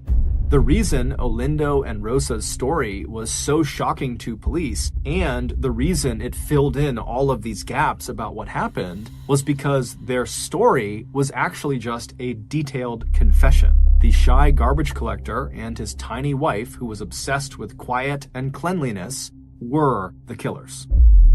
Olindo confessed to killing Rafaela and her mother and slashing the throat of Mr. Cherubini. The details of Mrs. Cherubini's death are unclear, but Rosa would tell police that she remembered chasing Mrs. Cherubini back up the stairs, and as the terrified woman scrambled to get back into her apartment, Rosa recalled making an upward stab with her knife into the back of Mrs. Cherubini's thigh. As for little Yusuf, Rosa, showing no emotion, told police that she was the one who slit the boy's throat. When asked why they did this, Olindo and Rosa, who did not have children of their own, and who seemed not only socially withdrawn, but morbidly attached to one another, said that they could not stand the noise that their neighbors, the Castañas, made while going about their daily lives. And once Yusuf was born, the sound of him crying at night and playing with his toys and riding his scooter and sometimes screaming in toddler frustration was just too much for Rosa and her husband. According to a transcript of this confession, Rosa would say, "We just couldn't stand them anymore. He was always screaming and my head was exploding." Rosa and Olindo's issues with the Castañas came to a head on the afternoon of December 31st, 2005, roughly 1 year before the murders. On the second-floor landing right outside of Rafaela's apartment, Olindo and Rosa confronted Rafaela and her mother, Paula, about the noise coming from their apartment. And at some point during this confrontation, as Rosa swore and cussed out Rafaela, her husband, Olindo, wound up and hit Rafaela, knocking her to the floor, where she hit her head hard on the concrete. Before Rafaela could even get to her feet, Rosa and Olindo were hustling away back down the stairs, and as they did this, Rosa would call over her shoulder, "Do not dare report us or we will make you pay." But immediately after this assault, Rafaela contacted a lawyer and began talking about filing a complaint against the couple. Rafaela's father, Carlos, had tried to mediate a settlement between his daughter and this couple. He also had that soundproofing installed in Rafaela's apartment because he wanted his grandson, Yusuf, to be able to just keep playing like a little kid and not have anyone get mad about it. But nothing worked, and Olindo and Rosa continued to complain and cause problems. And so finally, not long before the murders occurred, Rafaela went ahead and filed a lawsuit against her neighbors. However, she did tell them she would drop it if they just paid her family 5,000 euros, or about $6,850. Furious and absolutely unwilling to pay, Olindo and Rosa decided that they would just have to murder the Castañas instead. On the night of the attack, so December 11th, 2006, when Rafaela came to the door and asked who was there, Rosa and Olindo called back and said that they were there to accept the terms of Rafaela's proposed monetary settlement, knowing full well, as soon as that door opened, they were going to murder Rafaela, they were going to murder her mother, her child, and anyone else who got in their way. After leaving the burning condo, Olindo and Rosa had gone back to their own home, disposed of their bloody gloves and weapons, they put their bloody clothes in the wash, they showered and dressed, and then they went out to a local restaurant, so it would appear that they had not been around when the crime was discovered. But as Rafaela knew from her own experience, there are no secrets in small towns, and after the murders were discovered, many neighbors noticed that Olindo and Rosa did not seem all that upset about these horrible murders that had taken place, and they didn't seem remotely scared about the idea that there could be a killer or killers still on the loose. So that, combined with the fact that everyone in the complex knew about Olindo and Rosa's feud with the victims, had led several neighbors to tip off police that maybe they should look into this unassuming couple. And when the case against Rafaela's husband, Aziz, fell apart because he was totally innocent and had an alibi, this is exactly what the police did. Although the killers would later withdraw their very detailed confessions, the details they provided to police, combined with the fact that Mr. Cherubini would eventually come out of his coma and he would positively identify Olindo and Rosa as his attackers, was enough to send the couple to trial on October 12, 2008, almost 2 years after the Erba massacre. At their trial, the police would explain that they bugged Olindo and Rosa's home with listening devices shortly after neighbors had brought up their suspicions around this couple. And so within days of the murders, Rosa was overheard on one of these listening devices saying to Olindo, "See how peaceful it is now? We can finally sleep well." On November 26, 2008, Olindo and Rosa were found guilty of first-degree murder. They were each sentenced to life in prison, where for the first 3 years, they would spend every daylight hour in solitary confinement. Thank you for listening to the MrBallen podcast. If you got something out of this episode and you haven't done this already, please offer to wash the 5-star review button's sheets, but instead use them as beach blankets and then give them back. Also, please subscribe to the MrBallen podcast on Spotify, Apple Podcasts, Amazon, Google, and anywhere else you get your podcasts. This podcast airs every Monday and Thursday morning, but in the meantime, you can always watch one of the hundreds of stories I have posted on my YouTube channel, which is just called MrBallen. If you want to get in touch with me, please follow me on any major social media platform and then send me a direct message. My username is just @MrBallen, and I really do read the majority of my DMs. Lastly, we have some really cool merchandise, so head on over to shopmrballen.com to have a look. So that's going to do it. I really appreciate your support. Until next time, see ya.